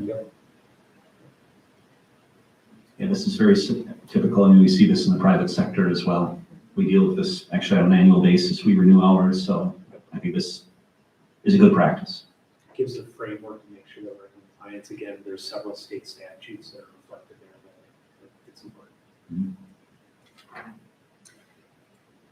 662.1 is new language, but it's a change in title as well as the content with the new new language. It's student activities fund management. And I know they've started some different accounting around student activity funds and pieces of that nature, but This was that GASB reference that I brought up, where our Fund 21, which is our student activity fund. Last year we were in compliance with that. We were actually one of the first districts to proceed with that, and it's going very smoothly. But again, just good language to help guide us. so it'd be a removal of the current under that number and then the replacement with this updated language. I'm glad you gave that context, because when I looked at it, I thought, wow, this looks like an accounting pronouncement. So it's based on a GASB? Okay, that makes a lot of sense, because it's almost direction as to how it'll be accounted for. Yeah, all right. Now, Paul, this one's really funny. You go down to number 10, they're using A, B, and some bullets. Oh, and some bullet That's us. I think that was us probably going, this is ridiculous to use these bullets. B, I, B, or friend one, friend two, either way. Or shall not go more than 3 layers deep. Right, I'm like, that's a sign you have too much words in your pocket. See? Yeah. You wouldn't want to read then some of the documents that I draft at work, You know sorry. what, it's a test to see if you guys are, thus far you're passing. 662.3, it's a new number, new concepts, or new language, but the concepts are from 646. It specifically discussed financial goals, and we talked about fund balance. So again, we make consistent so that we're not using bullets, those kinds of things. But what we've highlighted there is we really need to talk about financial goals of the district. And Andy and I were looking at some sample policies and some pieces where we are right now and where we want to be. Because where we are right now, we would want to grow that fund balance, and we've talked about different, again, fresh in your minds, because we were just talking about this in the different kind of buckets within fund balance and what they mean. And again, setting something that shows your long-term financial planning of the district. So, is there language that we want to look at? Here's kind of the floor, but here's what we, optimal for us, that kind of thing. So I'll let you, because we were just speaking about that. I had some samples of kind of how your intent to grow, or we also talked about specifically around, are there board goals around, we want to have this much in capital improvements, you want to have this much, just having a robust conversation from a policy level. Certainly, Andy brings that forward to the board for discussion, that approval, all those pieces, but again, kind of maybe looking at more of the financial goals, So we the can new- talk about some recommendations. Yeah, with the new classifications of the fund balance, and those went into effect like 10 plus years ago. But we're looking at between cash flow, making sure that we are reserving funds where we need them. Our example is our self-funded health insurance versus that unassigned dollar amount. This is interesting because that, not the first paragraph, but the second bigger one, it's the intention of the school board to maintain a year-end fund balance with an unassigned classification. That's the new piece for us. Our current policy talks about total fund balance, including the Jackson Trust for the health insurance, right? Specifically, Of 14 to 18%. So in that second sentence then it says this unrestricted fund balance. So I spoke with Brian Grunwald with Clifton Larson Allen when I brought this up, and I was just a little bit nervous because it referenced that here we're looking at doing something with that unassigned dollar. So Brian was very supportive of it. Brian number 2, which is Brian Brewer at Baird as well, had a meeting down at Baird last week doing our financial forecast with this huge spreadsheet. I said, Brian, this is what I'm looking at doing, just that unassigned. And he actually referenced our S&P grading from this last summer that she specifically identified that. So they loved that, all the things that we're doing in the economic growth in the area, but she specifically referenced the unassigned fund balance. So, and again, this last debt rating, it was peanuts. I mean, it was literally hundreds of dollars between a AA and a AA negative, but on a 40, 50, 60, $80 million referendum, now that there's interest rate hikes, I mean, we're not talking about a 0.37% interest rate anymore.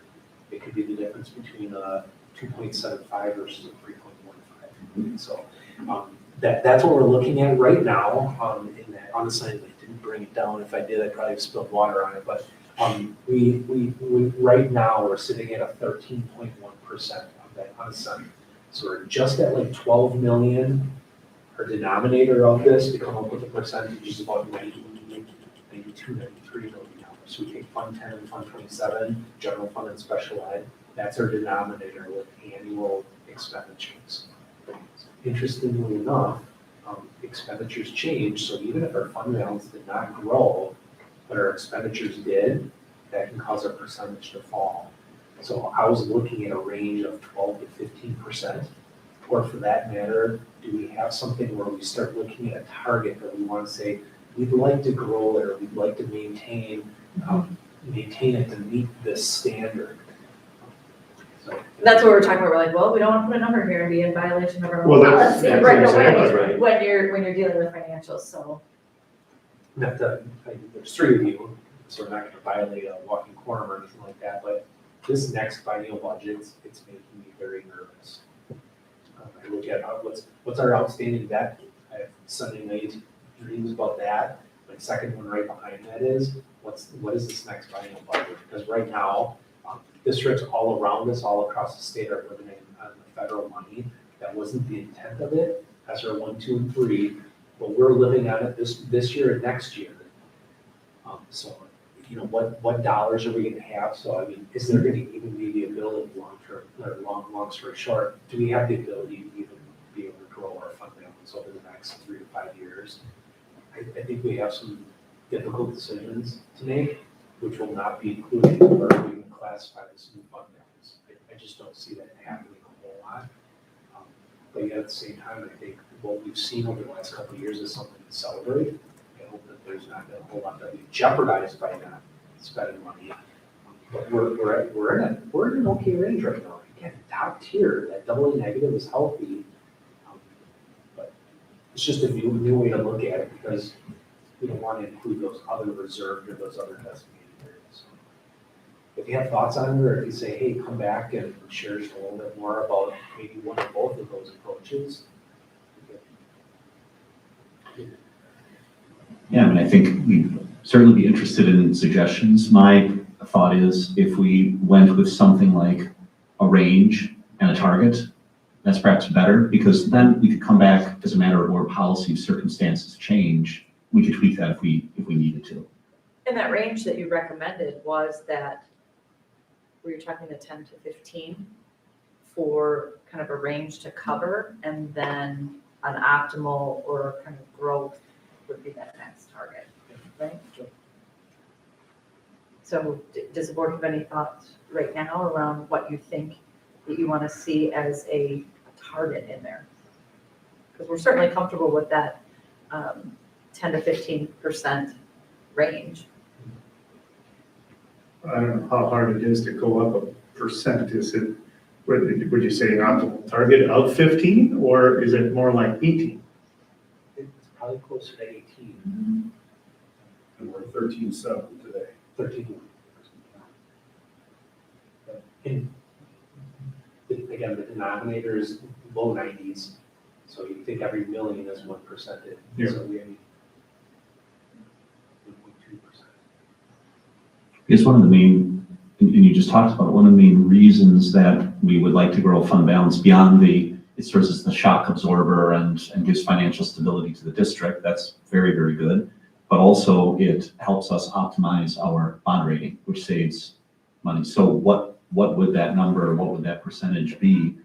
Wouldn't we want to link our target maybe to that? Because that's really, unless there's another benefit beyond the two that I talked about, that might be the bogey that we want to go for. Yeah, the bogey is an unidentified target at this point in time, so there wasn't a range. What it was is in the report, it references a district our size should have a larger fund balance, larger unassigned fund balance. Or for that matter, if the district wishes to increase its bond rating, we will increase our unassigned fund balance. So there wasn't a percentage that was included in that rating call from this last summer. It just said we need to be mindful. Which we did, I have to tell you, we did by $2 million this last year. And we saw that audit in the unassigned report that was accepted last night by the school board.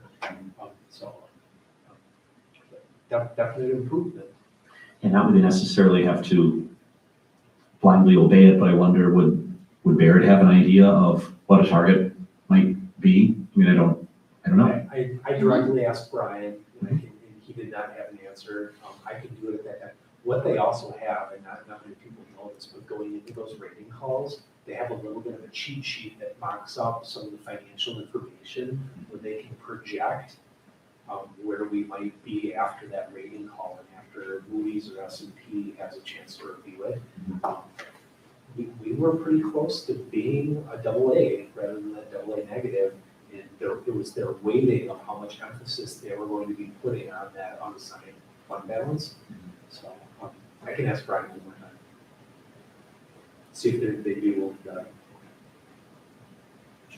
I do like that 10 to 15 with a growth mindset. That if we can have a goal, a potential reachable goal in the next 5 to 10 years of increasing it, that'd be great. Sounds good.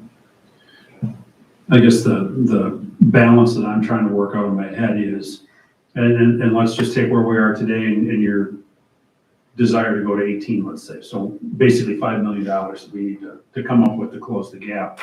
That gets us a better bond rating, but listen, are we investing $5 million to get a better bond rating that saves us $3 million? Why wouldn't I take that $5 million and further reduce whatever my bond issuance needs to be to buy that $5 million, right? Yes, by having that money in the district's bank account, saving $50,000 a year with short-term borrowing, having that as the financial stability of the district, the $5 million that you just referenced isn't going away. Right. But the $3 million is true savings. So when we look at the repayment of that debt and being able to save $3 million over a 15 to 20 year life of that repayment, that would almost repay itself over that same period of time. And that's where you're setting up short and long-term strategy, where you're saying, okay, if I knew I were going into that, I do want about that, so I can leverage some savings, make some true savings, and then, as you said, then maybe that strategy is kind of mitigated after an event, and you don't use that. So I think you write the language where it makes sense, but understand if you're going with a growth target, the why behind that, when that's leveraged, and that you're not locking yourself through policy. You certainly can change policy, but making sure it's flexible enough. But I think the target is meaningful to have. You're looking at buying a $250,000 house, you have your 20% down. So you've got $50,000 a year, but you also maintain your $25,000 savings account, without being that house poor. That's so unfortunately common. I think that's what this might be in reference to. And it's always a matter of optimizing, right? It's, Yeah. I think to your point, and maybe to exaggerate it, if it took us $50 million extra to invest in fund balance to get a reduction of, Right. to go to the next bond level, which is going to save the taxpayers all of $500,000, that seems to be wasteful. And that's a facetious, super exaggerated example, but it illustrates the point that, there's some break-even point in there. And so it sounds like it's an optimization exercise, really. 664, cash management.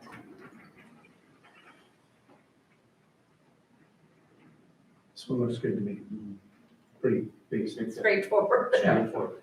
And there's certainly, again, procedural manuals, all those pieces that supplement, but this is just setting that policy piece. The next one is 665. It's fraud prevention and reporting.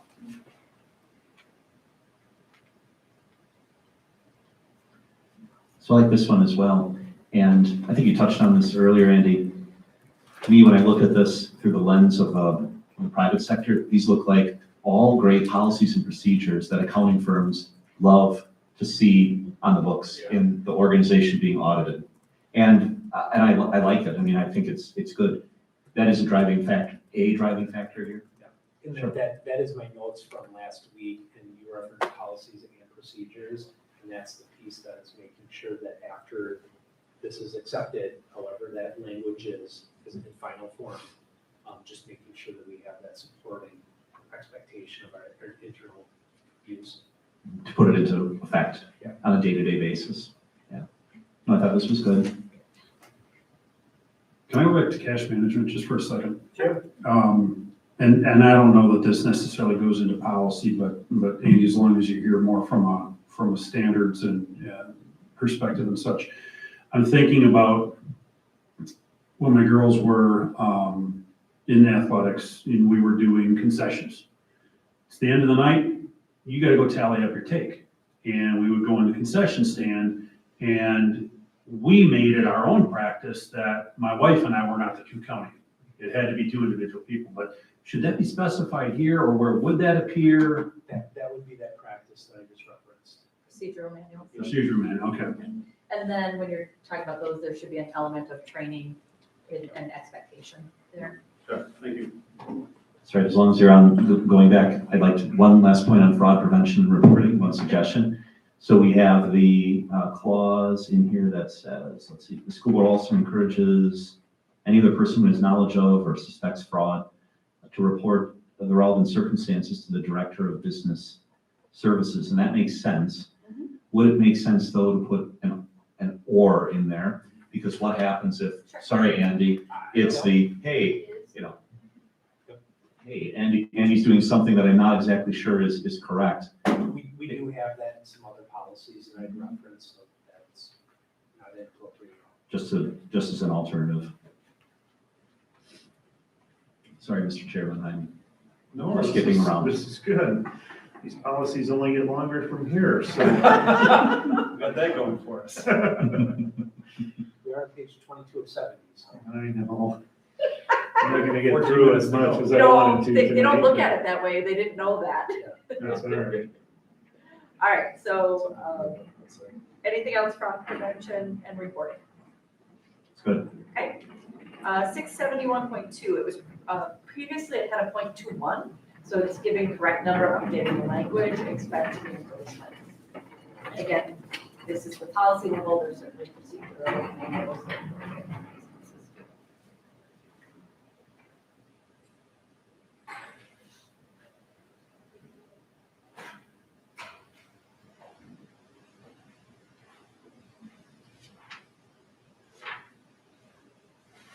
And I thought this one was good. Yeah, I think, we revised this in January 2020. I kind of vaguely remember it back then, but It was cleaned up at that point in time, and this takes it to the next level. that's good. 671.31, it's a new updated language, but we had 671.3, again, giving it the right number and updating language around retirement savings plans. So this is not a change to the structure of our plan. It's more outlining responsibilities of the district. As it relates to the Correct, plan. yeah, we still have that flexibility, it's just setting, again, that umbrella policy. Okay,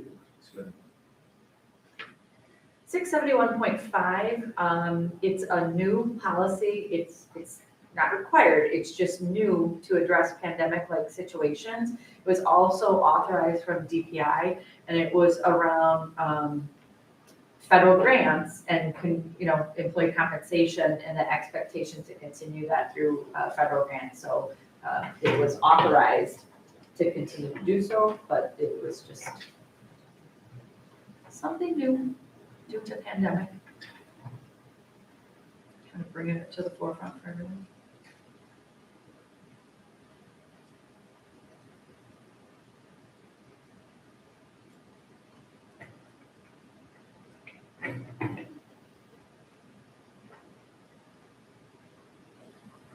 any thoughts on this one? And from our perspective, there was nothing that stuck out, it was just that commitment around there and kind of I think they ran that through DPI, so that people were authorized, because I think, in that early onset of pandemic, there was a lot of uncertainty. This kind of lends it to authorization and clarity. And then it's so stated in policy as well. We are about to get into purchasing policies, which Which is our whole series of them. these are quite long, and we're getting somewhat close to 6 o'clock. Are we okay to try to get through these tonight, or are we getting worn out? You think we can get through all of 672, that whole section? And what do you think? Another 40 minutes, 6:30? Fine with me. Fine with me, it's all right with, We're okay, fine. let's go, let's go. All right. 672, previously, the concepts were nested in 620. There was a 620 AR. We went through all of those pieces to make sure that the new language has those concepts, and it's just an overall for purchasing, just to then show you notice that right away, that nested under there is a 0.1, a 0.2, a 0.3, and a 0.4, as well as a 0.51, kind of linked to purchasing those different kind of categories up. So this is a kind of overarching one.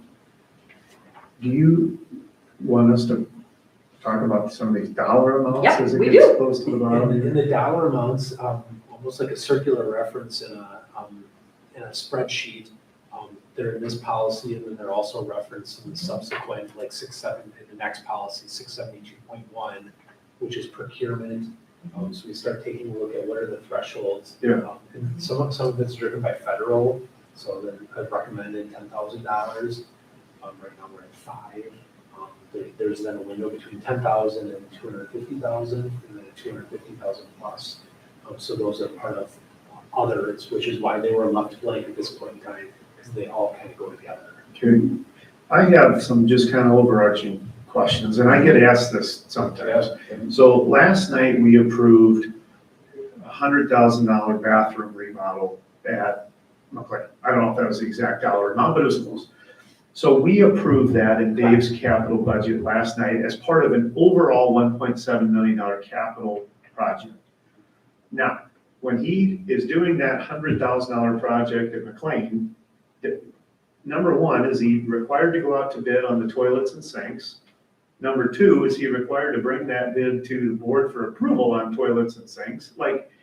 Or is it, no, you've already approved that $100,000 project, as long as I stay within the budget, I'm good to go? So with that project, let's stick with that one because it's a great example. Does he get down to the level of bidding out a toilet? No, he bids out the project. So in fact, Dave is one of my heroes with that because he's very diligent, he's very thorough with that process. Tim has gotten very good with that as well. So we hit those thresholds, we go up to bid, we solicit pricing, let alone quite often, regularly sealed bids. Mm-hmm. So that's one of the 3 kind of dollar amounts that we'll talk about tonight. So, But that's on kind of a job basis. yes. Okay, It's some of those big ones, but when you look at things that we need to do, so let's say, take a single piece. So if he's buying a vehicle, right, you've approved it, we have up to this dollar amount, he does go through a bid process. Then there's additional checks and balances around different monetary amounts where they require dual authorization from us, even though, as you said, we have board approval on something, but then there's, in these policies, there's certain threshold amounts that have to go through, it depends on if it's a single source or what kind of bids, that you're getting prices, or it's a sealed bid process, or it's. Quotes, bids, sealed bids, RFPs. these policies, and I've gone through them, there's like 4 of them. Mhm. And they get so confusing because like last night, again, Dave, we approved him to do a $100,000 bathroom remodel, and then he made a comment that I am already starting to go out to bid. So we have budgeted that money, now he's going out to bid on it. Now, if he stays within the 100,000, then I'm fine with that. Correct. But once he gets those bids, do those have to come back to the board for approval on accepting a bid? We've not done that in our district. And is it in any of these Because- policies? Because you approved that amount, Yeah. is staying in that lane, it's, per policy, it has to go to a bid process that has consideration, and then there's further checks and balances on the authorization. Now to But confuse because you it gave it. even authorized. more, there's a policy in here under cooperative purchasing agreements, You're which never are. gonna make it to 6:30. Okay. But this is what we wanna dig into, because this impacts, as you said, what comes back and forth, when is Yeah. that authorized there, and then procedurally, what are those other pieces around? And I think we've worked in other districts where that amount is set differently for different things.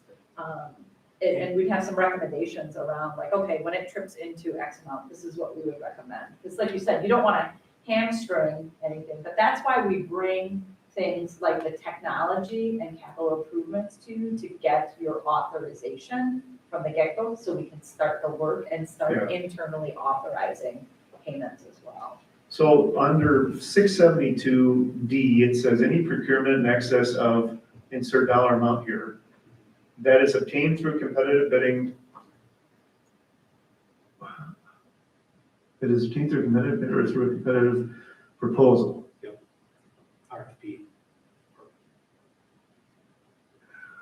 I gotta read the top sentence again. Read on. So cooperative purchasing is literally not going out to bid. It's buying off of a contract that has already been bid. That's a better way for me to say it. Exactly. It's already Yes. been bid. But is there language in 672 that would contradict 672.3? I guess that's my question. The way that I believe this was written is that there's nothing that would be contradictory that would cause. Right, we just need to set those, Yeah. those pieces. Or, again, you can keep 672, make it more of an umbrella, and then, reference your practice. You can. It just, and I started talking at such a high level on these, but these, if people at They're home important. open these are very long. And to me, start kind of contradicting each other on, well, geez, Dave, that toilet was over $100,000, you should have bid that. Well, I bought it off of a cooperative purchasing agreement, or it was already part of a overall budget that was approved, But we do have those questions, like when we Yeah. see it in the system and have to provide authorization, they have to attach the bidding documentation, they have to attach those pieces. We are doing those checks and balances. Yeah. So, I mean, Internal process. while it's, like you said, it's complex to know, that's stuff we have to know. Yeah. As part of our jobs, And and have to monitor it. it's, the people who get mad if this isn't followed are the vendors. If Dave goes out and buys a Ford and he didn't get bids from Chevy and Dodge, it's Chevy and Dodge who say, look, you didn't follow your policy. And then you guys can eat. And then you get, and then they contest a bid, and then poor Dave doesn't get to buy a car, and it's gotta go, whatever, so. And I think we toyed with too, because at first we had just the whole umbrella one and didn't have all the subsets. But then pulled all the subset ones to say, okay, we should really just talk about each one as an item and speak to it. So again, nothing required, but you want it really transparently stated, because again, imagine if you weren't firing on all cylinders, you want clear direction from the board around what are the parameters here, what are the expectations, because we then are accountable to ensure procedures match and that there's authorization at multiple levels in the organization. And some of these were from the audit recommend This- as well. This was an area where they recommended you need to bulk up your policy language on that. If you told me that there's only one policy or one grouping that I could bring forward today, it would have been this. Mhm. And it is very long. Again, it's been reviewed by the WASB legal counsel. With familiarity with this and having now read what's in front of you several times, there is clarity that's in here. It provides us the opportunity to follow. And again, the weird part is we have the main and then there's the subs. And all of those subs are what populates, so that's why there's those other areas. Yeah. I don't know that, Here, you gotta do that. No, oh, no, I'm good. I'm good. So, but I think that's the threshold amount, which is currently, are you looking up the current Yeah. thresholds? Yeah. Yeah, our current policy, it talks about sealed bids for everybody except for Dave, but sealed bids at $20,000. Dave's allowed to go up to $50,000. Policy doesn't say Dave's name, but. In between, it's construction, it says public construction. Between 5,000 and 20,000 is where we're receiving not sealed bids, but just bids. Mhm. And 0 to 5, depending on what you're looking at, is asking for quotes. and that's a lot of technology stuff in that 0 to 5. A lot of different things where they're smaller, but I think that's important to, if you can restate for this team, that 0 to 5 is quotes, that 5 to 20 is soliciting bids. 20 plus is. sealed bid process. With the exception of the construction piece, which has an extension of $50,000. That's currently where those thresholds are now. And that process is followed, obviously, by the employees of the district. But again, if Dave has that, like what we approved last night, he will do that bidding process. But that doesn't need to come back to the board for approval. You've authorized that, That- we do the checks and balances Got then internally, that it follows with what the board approved. Yep. It was within that lane, it was within those, and we monitor that the bidding process, whatever process Was followed. kind of that dollar amount dictates, that is followed. And we both have pieces we have to sign off on. I'm glad you described that, because just using that example around the bathroom remodeling, let me just see if as I look through this, if I'm seeing this correctly. So it says, let's see, the second paragraph starts with assuming an authorized method has been followed, et cetera, et cetera. Let's see. Oh, sorry. Prior to taking any action that binds the district to an expenditure of funds, the administration shall obtain the school board's approval of any specific purchase or procurement contract if any one or more of the following circumstances applies. And I'm thinking of which one is it here? It's one that talks about the remodeling of facilities. Is it, there it is, 2B. Yep. The entering of any contract involving construction or remodeling district facilities. Let's see where it's not been authorized by the school board in advance.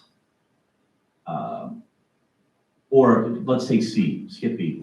The entering of any contract involving construction or remodeling of district facilities with a value in excess of X, even if the specific project has been authorized by the school board and is accounted for within the appropriations of the current budget. So we approve the budget, but it says even if it's been within the appropriations of the budget, wouldn't that say that it's got to come to the school board for approval?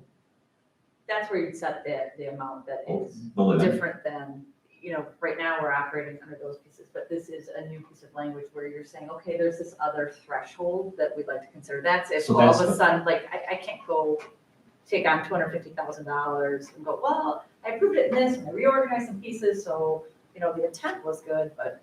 So the threshold, so that's where the threshold becomes important, because if we, correct me if I'm wrong, if we would keep a $50,000 threshold, that $100,000 contract would need to come back to us again for approval under this. So, And we've been just internally struggling with the kind of the practice and making sure we're not hung up, because we've had a couple things where you're just coming in shy, you're looking at, and we're sitting here reviewing board policy of, okay, does this? There were some amounts that we looked at that we thought should be increased given the size of our district and what we're navigating. So we had recommendations in that, because again, procedurally, you want to be able to continue to do the work of the district without yeah, weighing you down in some way. absolutely, no, I'm in favor, I'm in favor of this construct. I think it's, So we can, yeah, I was gonna say, I don't know that I personally am fully equipped to say, well, we should insert this here or there. I'm So, not, I can tell you that. yeah. So I wonder if, Very similar to the grant. we want to up The- some amounts. The grant Sure. threshold, so Yep. what is appropriate in some of these? yeah, so my thought would be if the administration can make some recommendations, we can come back and talk about it and what the logic is. Maybe say, well, look, if we set it at, I'm making this up, $250,000, that's because it's, 2% of the budget, or I don't know, something like that. But if anything, any recommendations that you have with logic? Yeah, we can try, and again, it's not required. Certainly when we worked with the auditor, like I said, this was the area where they're like, you need to bulk this up, but we'll talk about the lengthy language and our intentions Mhm. and try and take a pass at cleaning that up too Okay. for the series. Mhm. So it feels, like you said, a little less circular and it just maybe, it's like you said, just the sheer volume of language on it. Yeah, I mean, I know all this language is a purpose, and so I'm glad to see it. And even if we mocked up, if there's a procedural piece, where it's maybe a little less policy, but then you saw, we mock up like an AR or a bit, or, this would be so stated in procedures, that might be helpful to. Yeah. And not to jump around, but when we start looking at like 672.1, that's where, and again, these are those dollar amounts. There's a matrix on the first page that goes onto the second page. These are the areas between that sub-policy as well as the AR, the goal behind it. That's what we're looking at, recommending. So we'll take a pass, we'll connect with Julie again, she's been a partner in this work, talk about kind of that feedback and see what we can do. I'll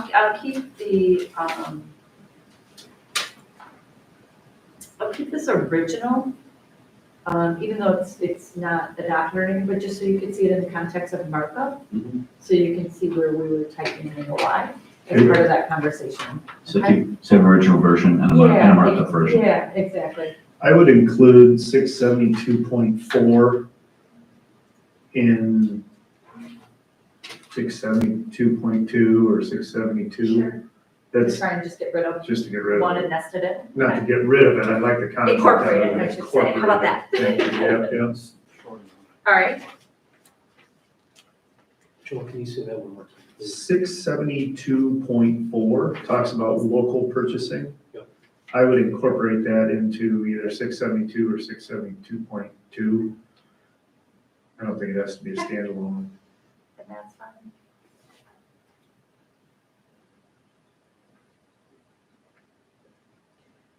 And we even had that question ourselves, if you look in the notes. Yeah, I It see says that. it was in this and it's a standalone, but could we just include this over here? It made sense to us as It's well. more for that community that comes down often to a rating matrix. And we do have the authority under that provision of cost, quality of goods, references, local, and what standard that represents. So we do have the ability to roll that in.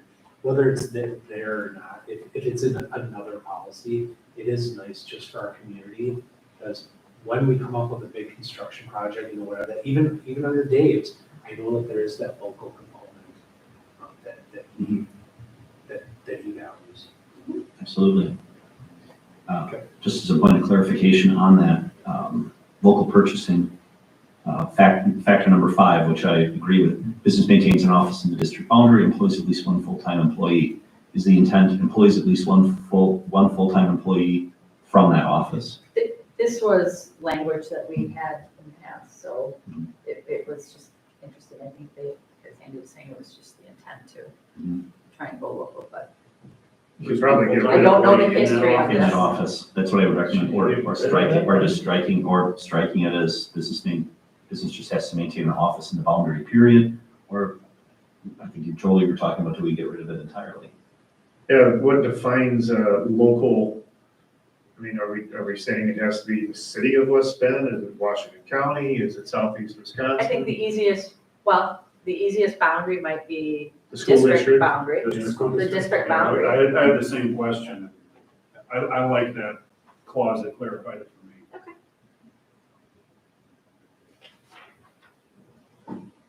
I'm glad to see this language, whether it's in a separate policy or embedded in another policy. Yeah, It's perfect. good language. I think we've got enough to try and, It's been around Take a since pass at it. 1982. it's good times. Okay, that's good. The 672.51 is part of that larger purchasing. It's suspension and debarment of vendors and contractors. So when we kind of take that lens through this slate of 672s, we'll include that one as well. Anything sticking out for us to make sure to be in attention to? Last year's audit, that was not a finding this year, so prior year's audit, we did have a suspension and debarment finding that we're now in compliance with. But this is directly, talks about making sure we're not doing business with those that we shouldn't be, because we've done that stuff elsewhere. So how does this work if it's, just out of curiosity, if it's the use of federal funds, does the federal government supply a list of what's the debarment? Yeah, Sorry. there's a website that we use, we screenshot it on the day that we do that, prior to cutting any purchase orders or contracts. So one of the final requirements is, and they're not on the naughty list. Pretty Okay, much. all right. Interesting. And oddly enough, it's cumulative, or is that right? So, $200 purchase today doesn't trigger it. $50,000 purchase next week does, but it actually adds all of the purchases together for the year. So we're being very careful with, even though there's only a $200 one today, last year they did exceed that dollar amount, so let's do it right now, right off, just in case things change. Sure. So this is why I don't want that funding to return, because it's a silly one. Yep. We can be proactive with this, and it's good to have that policy to help guide us. There's the federal uniform grant guidance, we call it the UG. So there's a binder that we have that guides us, that we use internally. This is a big part of it. I know, I'm just laughing, I'm like, yes, he sure does. Okay. Perfect. The next one is 673. We have 673 on the books. We would remove that, sunset it. It's around paying for goods and services. It belongs in a procedural manual. 673 is actually disbursement of funds, and this is WASB recommended language if we're to be using that.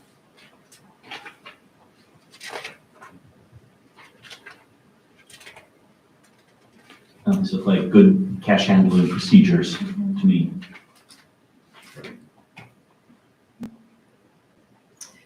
Uh, 673.1, district issued credit cards. So again, this is kind of that umbrella, knowing that we were talking about procedures. There's an entire manual on credit cards that we have internally. So this is just the policy piece on that, because they do exist. So do we have a district credit card program, kind of like a P card, a purchasing Yes. card, or a T card, something like that? Cards. P cards, okay. And again, that comes with a whole separate procedural manual. And then when you're issued one, kind of signing off, getting, Approval I think levels. Julie sat down and did mine. When I get mine, you get onboarded before you get one, and then you sign up on those pieces.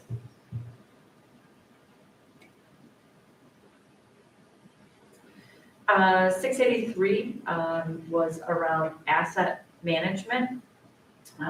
It's new, and really highlighting some sections for discussion is around, you can see it highlighted in the bottom, is the implication for federal funds specifically. So it's just guiding you to a discussion point around that. Again, it's not a required policy at all. It's just looking at, this is a, looking at this one, this one is, let's say it's recommended, but it is on the asset management. This one is so many lists. Asset management is mandated, as is the next one, disposition of property. So the policy There's talk, only two left that are mandated. so the policy talks about capitalization threshold, schedule capitalization. So I'm assuming that's, if we buy something and we would depreciate it, do we depreciate it over 5 years or 7 years or 10 years? I'm guessing, or longer. And I'm assuming that's what we're talking about here generally? That's exactly what we're talking about. And we have all those standards, whether it's a building addition or acquisition, a vehicle, piece of equipment, we look at the usable life. We work with our auditors on that, we maintain that at the point of acquisition. Depreciation is a part of the audit. Were there any further recommendation from Brian's perspective, the expanding beyond the list that was provided as an example? No, there was that discussion, we don't need to, again, based on your comfortability level, we don't differentiate, even that under the discussion, 1, 2, 3, 4 was furniture textbooks. What we do is, again, we look at a useful life, so it's not even just a van that has an 8-year useful life.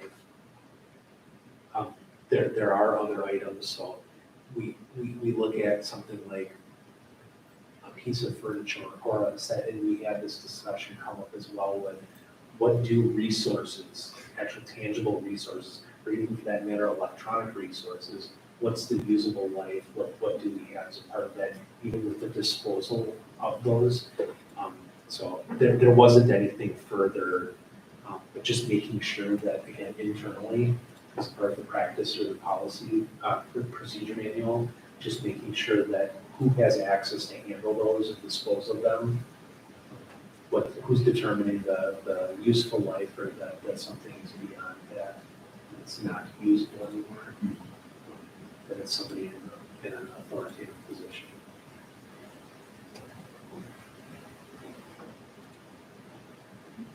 I think it looks good. 684, this was 641 Financial Audit. There's a heavy markup on this. There's no template. This was born of local language. So it's just.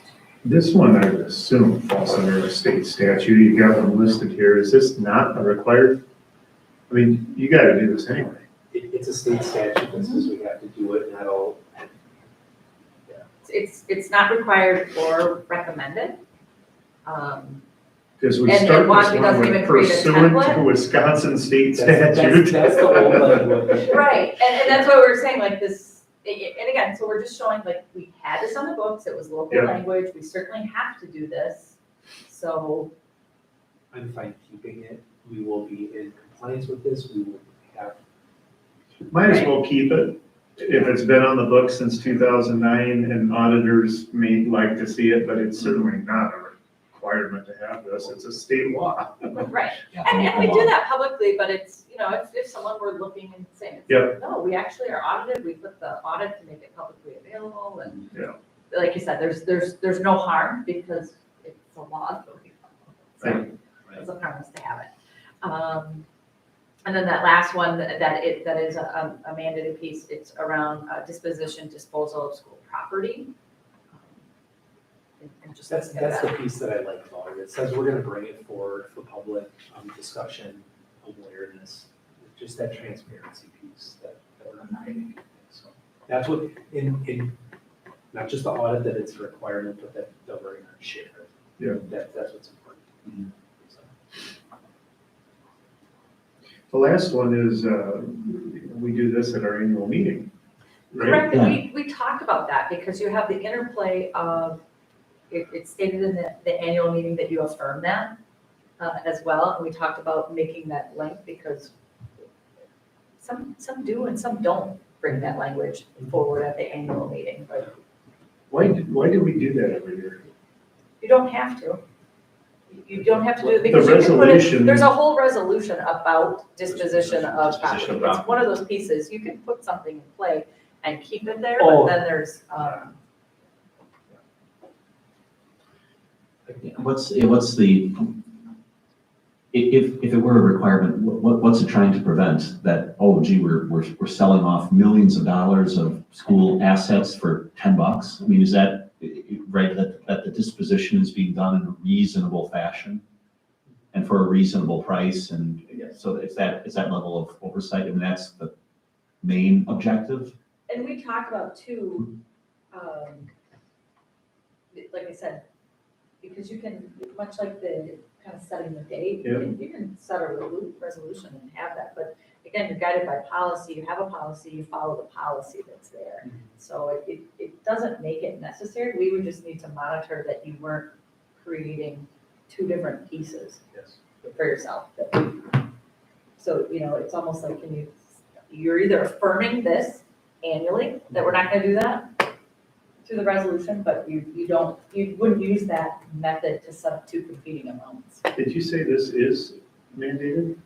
This one didn't exist, so maybe we thought we were covered through the resolution, but this one is part of their recommended slate 690. Disposition disposal of property is a mandated one. Is a mandated one? Well, then we gotta have it.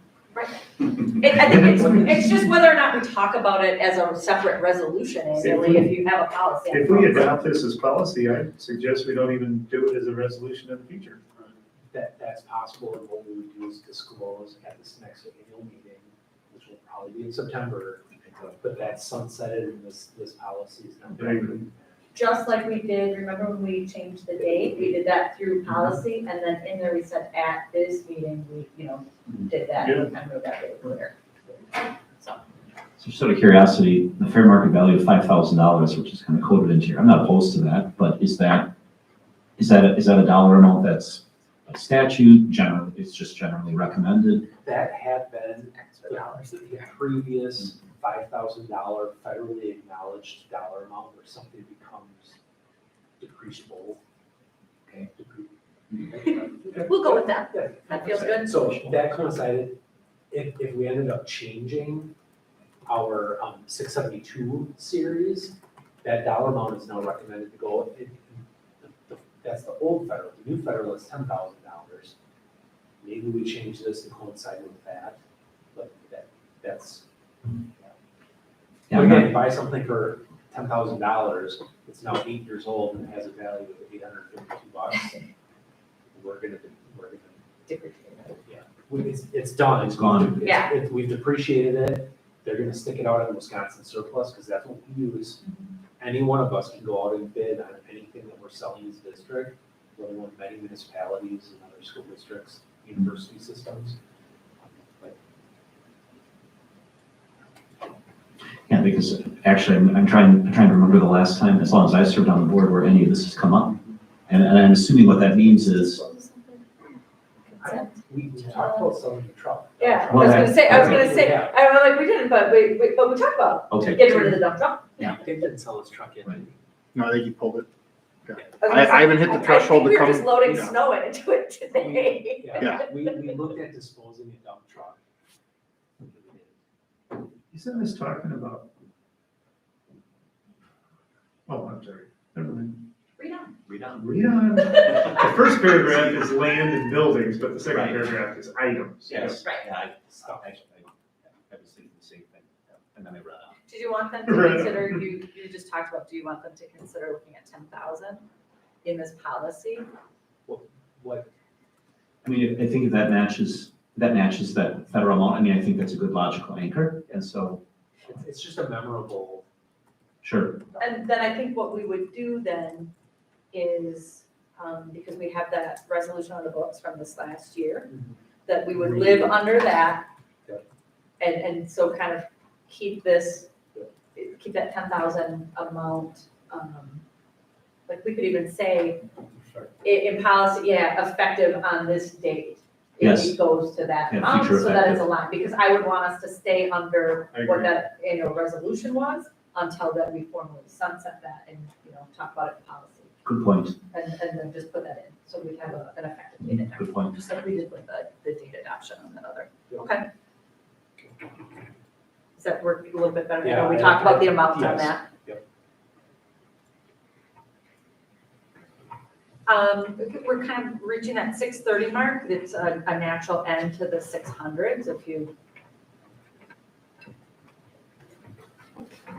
want to stop here. So what would you like to do?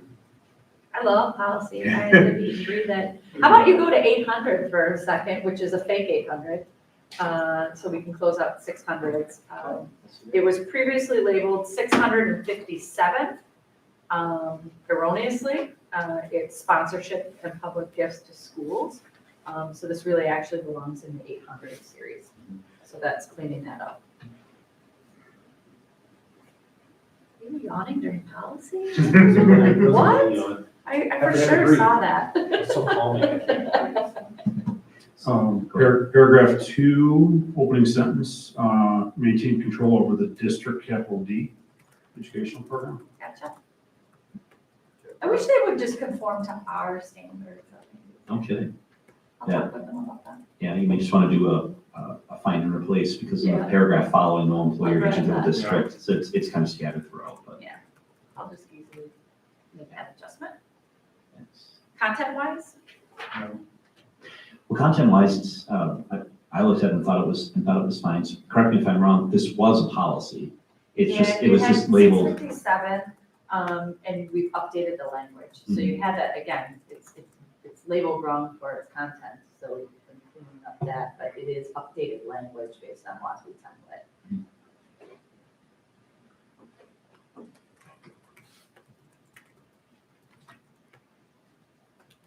And this also has an amount nested in it. Yeah, so we talk about, there's $500, and then there's designation around kind of when that goes forward to the board for approval. So I've lived in a district where we had to bring anything that was 500 all the time to the full board. And we talked about those pieces. So again, it's $500 for that, and there's certain lanes of authorization to accept on behalf of the district.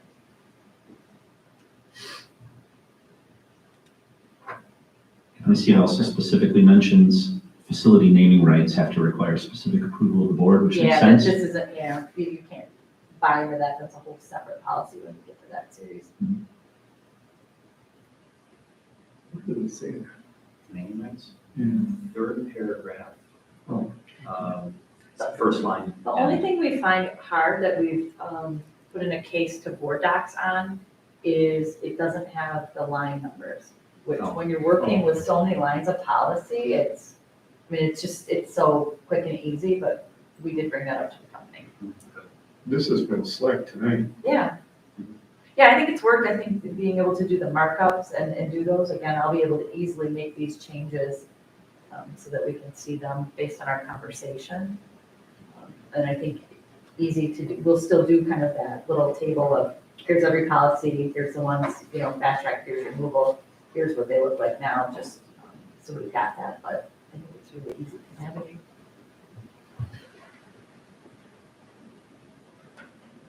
Any other pieces of this to look at? Good to me. Yes. I know it looks good.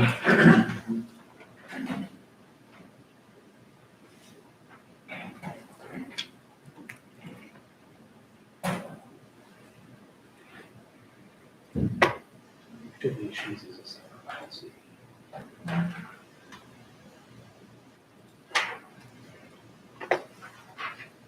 Yeah, we're reaching that 6:30 mark.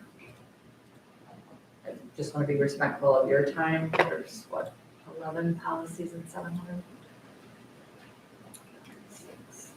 Call it a good either way. 10. Because we'll review the edits to 600. We ought to get through that fairly quickly, and then knock out 700 in the next meeting. Are we, what's the next series? 700 is 10. You're better than that. Don't set that bar a little high. In that next meeting, I'm sure you can get more. 500. 600. We've got 300 that's in curriculum committee right now that'll come up with 500, which are employee ones. Which Start is a looking lot. at those. Yep, oh, there's a lot there. Yeah. So Are you ready to start talking about those? the 500s? No, 700s we are. But not 500? No. So if You we wanna do stick this around sentence? for another half an hour, we could get to a point where we have gone through 6 and 7. And then you'll have things to bring back to the board, and then you can obviously start working on 3 or 5 We've already, yourself. we already did our end of work. Or 500. Yep. I'm just thinking if we don't do 700 tonight, we probably have to schedule another meeting. Yep, you will. So should we just get it done, or do we have places? Let's do All it. right, let's see what you got. Let's go. 720 is new, safe and healthful facilities. And again, in these ones, there's different players. There's maybe Dave with operations, there's Tim with some of the technology and some of the privacy pieces and all of that. So those staff members have reviewed these as well, in addition to Andy and I. So this, again, That was gonna be my question. I don't have a problem with the way that it's worded. And it sounds like we have checked with our internal team members to make sure our practices and procedures today would meet Correct. these standards, Correct, would meet this policy. correct, that we have those, so again, It looks like it to me, it's but updated. I'm good. Looks good. 723 is school safety plans. Again, Dave really digs into this one. Recall you recently had that. This is talking about the expected components in that. We've fully replaced that to update that to reflect those components. This also includes drills, language around drills in it as well. So it's more comprehensive around our practice and expectations for having those in dissemination of those plans. Every 3 years. Correct. And again, Office of School Safety that was created, all of those pieces, all the compliance end pieces. And again, you know, while we do all these things, we do all that, having this umbrella, you know, should the players change, you know, policy helps guide their practice in the work and the board's practice in the work and expectation too. So under the periodic updating, review, and school board approval of the plan section, it talks about superintendent will basically place this on a meeting agenda as necessary. Correct me Correct. if I'm wrong, there are certain elements of this that may or could be approved in private session with the board. Correct. So we specifically just recently went through this. The requirement is every 3 years, we went into a closed session. You do not disclose publicly parts of your safety plans Right. because they should remain private and it's a matter of safety. And then put that through. So we're following, so that appeared on our agenda. Right. It appeared and we listed exactly which things we were Yeah. reviewing. It was like i.e. school safety. Correct. Okay, and we that's said safety plans, satisfactory. And we named every school facility that we're covering that for, so correct. So, Okay. for compliance, if they were to ask, then I'd pull the agenda and show them. This is what happened. We reviewed and we also formally approved Okay. that plan. So that's what they would look for to pull. Good. I'm good. The next one, 723.3, the very first sentence just isn't reading right. Something was either left out or. There's no verb. Yeah.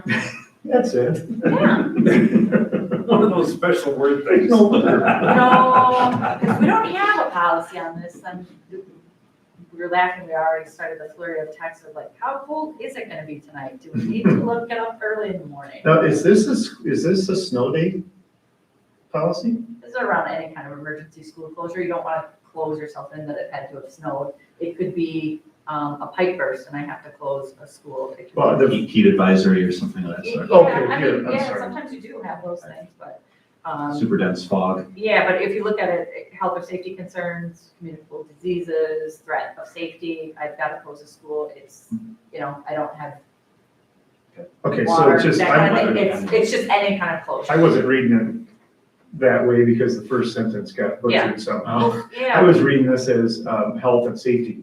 no, it's specific, so- any emergency closure of a school, so something not on our calendar and we have to close.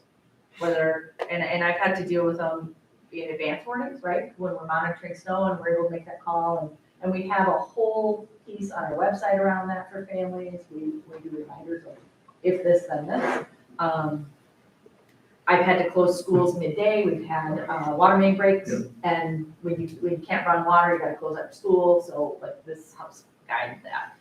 The third paragraph talks about if it's closed by an order of a local health officer, DHS, implement the order. Makes sense. Mhm. Is there something in here about, is it possible that law enforcement would close it, by order of the sheriff, by order of the police department? I don't know if we need that. Does that ever happen?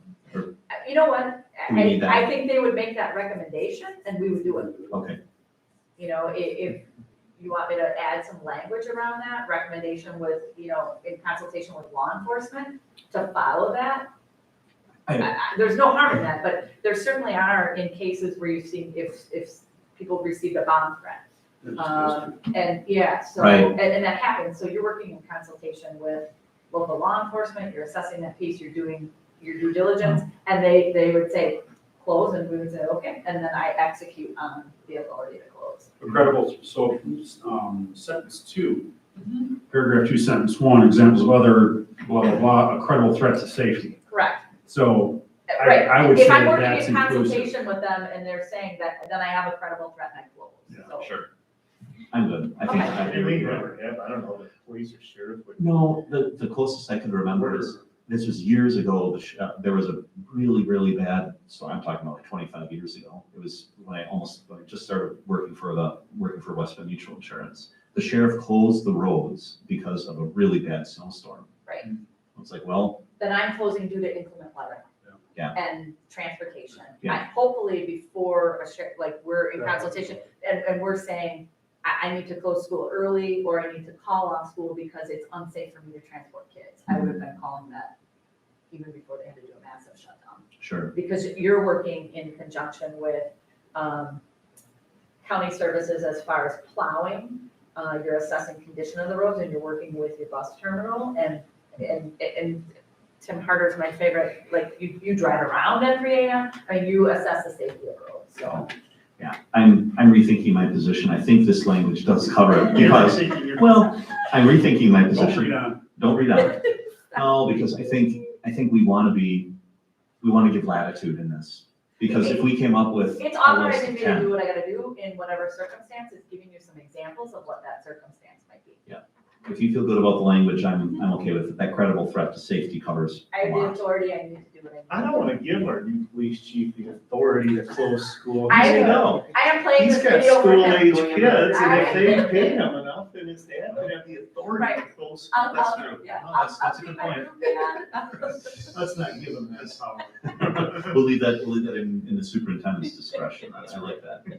It's a check and a balance. Right. Sounds good. I'll have to tell him we had this conversation. Yeah. Watch the tape. Privacy in locker rooms, we had, it was a consistency piece. It's exactly the same. It's just, WASB would always use the word district administrator. We, in our style, use superintendent. So it's a replacement of that. And this was just revised less Correct. than a year ago. Yeah. 742, we would fully remove the old one and replace with completely new. It's use of district equipment by personnel affiliated with the district. The former language was interesting to me. I'll leave it at that. Dave and I looked at this specifically. There were some pieces on there where it almost authorized people to use our equipment for personal use, and we're like, oh no, that's a liability nightmare, that's this, while it wasn't occurring, we updated that language. And then next, but related to that, one of the conversations Dave and I also had was, and it'll come in a different series of use of equipment by non-staff members, and we would have that. So case in point, our AstroTurf is gonna get trailered and taken over to Regner to do the new ball field, right? So that's gonna be an authorized use of our equipment to a non-employee because the city's gonna take care of that. So we talked about getting that updated, yeah. So there'll be those cases, but we just cleaning up language on this. So it has to be authorized, it has to be with purpose, and again, that's meeting the test of our own liability uses and expectations. Looks good. Student transportation, this is a new one. We have an interesting setup in that we have both a transportation vendor and we have our own transportation, so it's a mixed policy to allow for that. Not all districts have that. Some just have a vendor, some might have their own, and very few of us probably have a commingling of both. So it just talks about the contracted pieces and the district obligations. And then there was some pieces that when we were reviewing policy, we were just making sure that all of our procedures were in place around our expectations for people who we hire as drivers as well, so. Hazard distances for walking, transporting, clarifies that, updated even some bans, so making sure that we're compliant with that, because the old policy was actually illegal. Yep. And that's Not nice that we when you weren't say following it, we weren't putting ourselves. We weren't Sure. breaking the law. So it's completely, it's the updated language that we need. So the district transportation obligation with the distance and the miles and the maximums? And those are pieces, that we've set, those were pieces that we carried forward. Those were established by the board. There's no reason to change those. They're within the statute. Yeah, that was my question. They're consistent with what we You've already said that have. before. Yeah, right. Yep. So unless you want to revisit those specifically, but again, we have to run models and there'd be costs associated because that determines the routes we have. So everything's within compliance with the law. No, I'm satisfied if these are identical to what we've already approved. Yes, you already did those. There's no change there. Great. 760 is new language around food service management. Abby Padilla is the person who oversees that program. It's under Andy's purview as well, and kind of its operations piece. But Abby was kind of the authority helping advise on the next couple pieces associated with meals, meal accounts. She's got a vast network. They talked about, you'll see the non-discrimination statement kind of present on all of them as a recommendation from their network, all of those pieces. So this is kind of overall management. Then there's free and reduced price meals, and then you'll see an administrative rule, which is just how we manage accounts. Again, we have the ability to update those pieces as needed. But if you want to take a look at just the overall food service management, again, something unique to us is that we self-manage food service. Some people use a vendor contract for that, but we self-manage.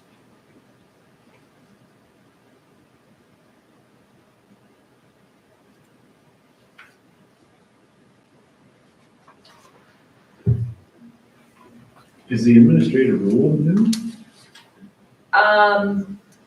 Like now? There wasn't one, but there's a standard practice, and a couple of years ago, they recommended that you have a very clear administrative rule in place.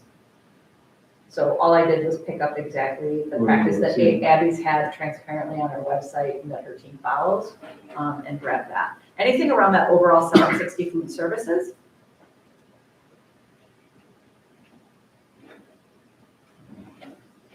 If not, I'd have you look at the free and reduced price meals.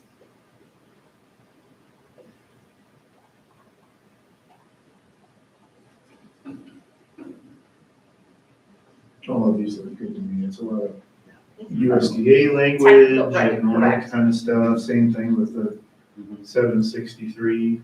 Every few years, the Department of Public Instruction comes and audits her programs, so they have just a team of DPI employees. We had ours 2 years ago. We were in compliance with that, and a lot of that revolves around their practices. That's directly here in this policy. Right. Same thing with that 763, which is the management of the accounts, and then the administrative rule that really spells it out. Again, that's posted transparently on our website. People don't need to find it in policy, right on the school nutrition page. Yeah, I was gonna say, that's kind of a student handbook type. It's right out there on the, again, this school nutrition page. This is exactly what we follow, so that you can find it again, not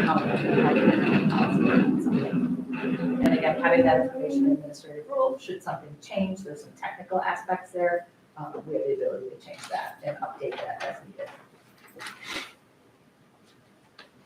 needed.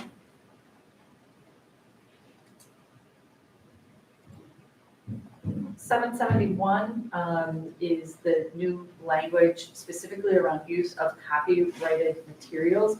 We didn't have a standalone policy, it's mandated. We have some information in there that's cross-referenced in 361 around kind of the curricular aspects of that.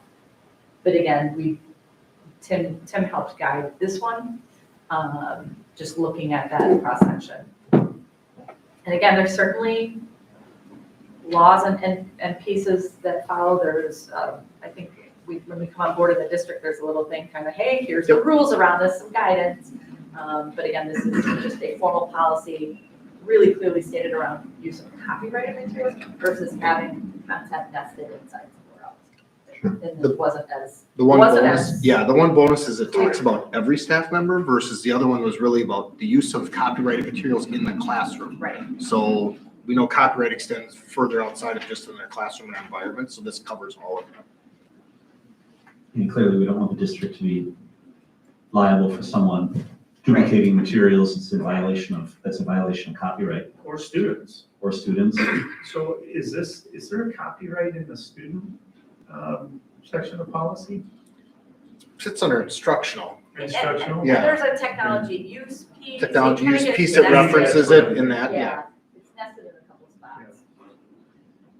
So I think the language is fine, just a couple of questions. One question is the last one, the notice of copyright restrictions will be placed on and/or near devices that can be used for copying materials or information, computers, photocopiers, video recorders.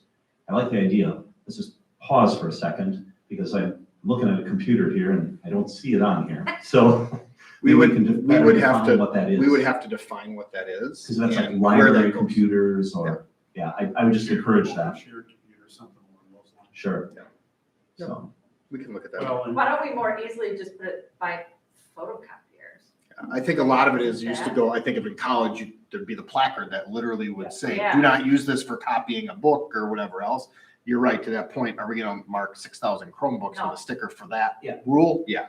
that's exactly, So just let's more kind of fix- clearly define, what's our intent? That's all, just to. Are you okay with that? I know you looked at this one, notice of copyright restrictions shall be placed on or near photocopiers?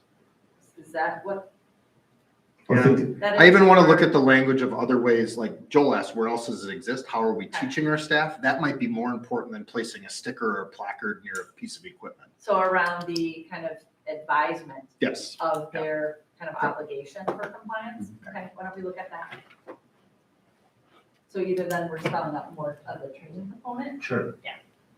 And should we say near those district devices that can be used? Because I could just as easily do it with this rather than the photocopier.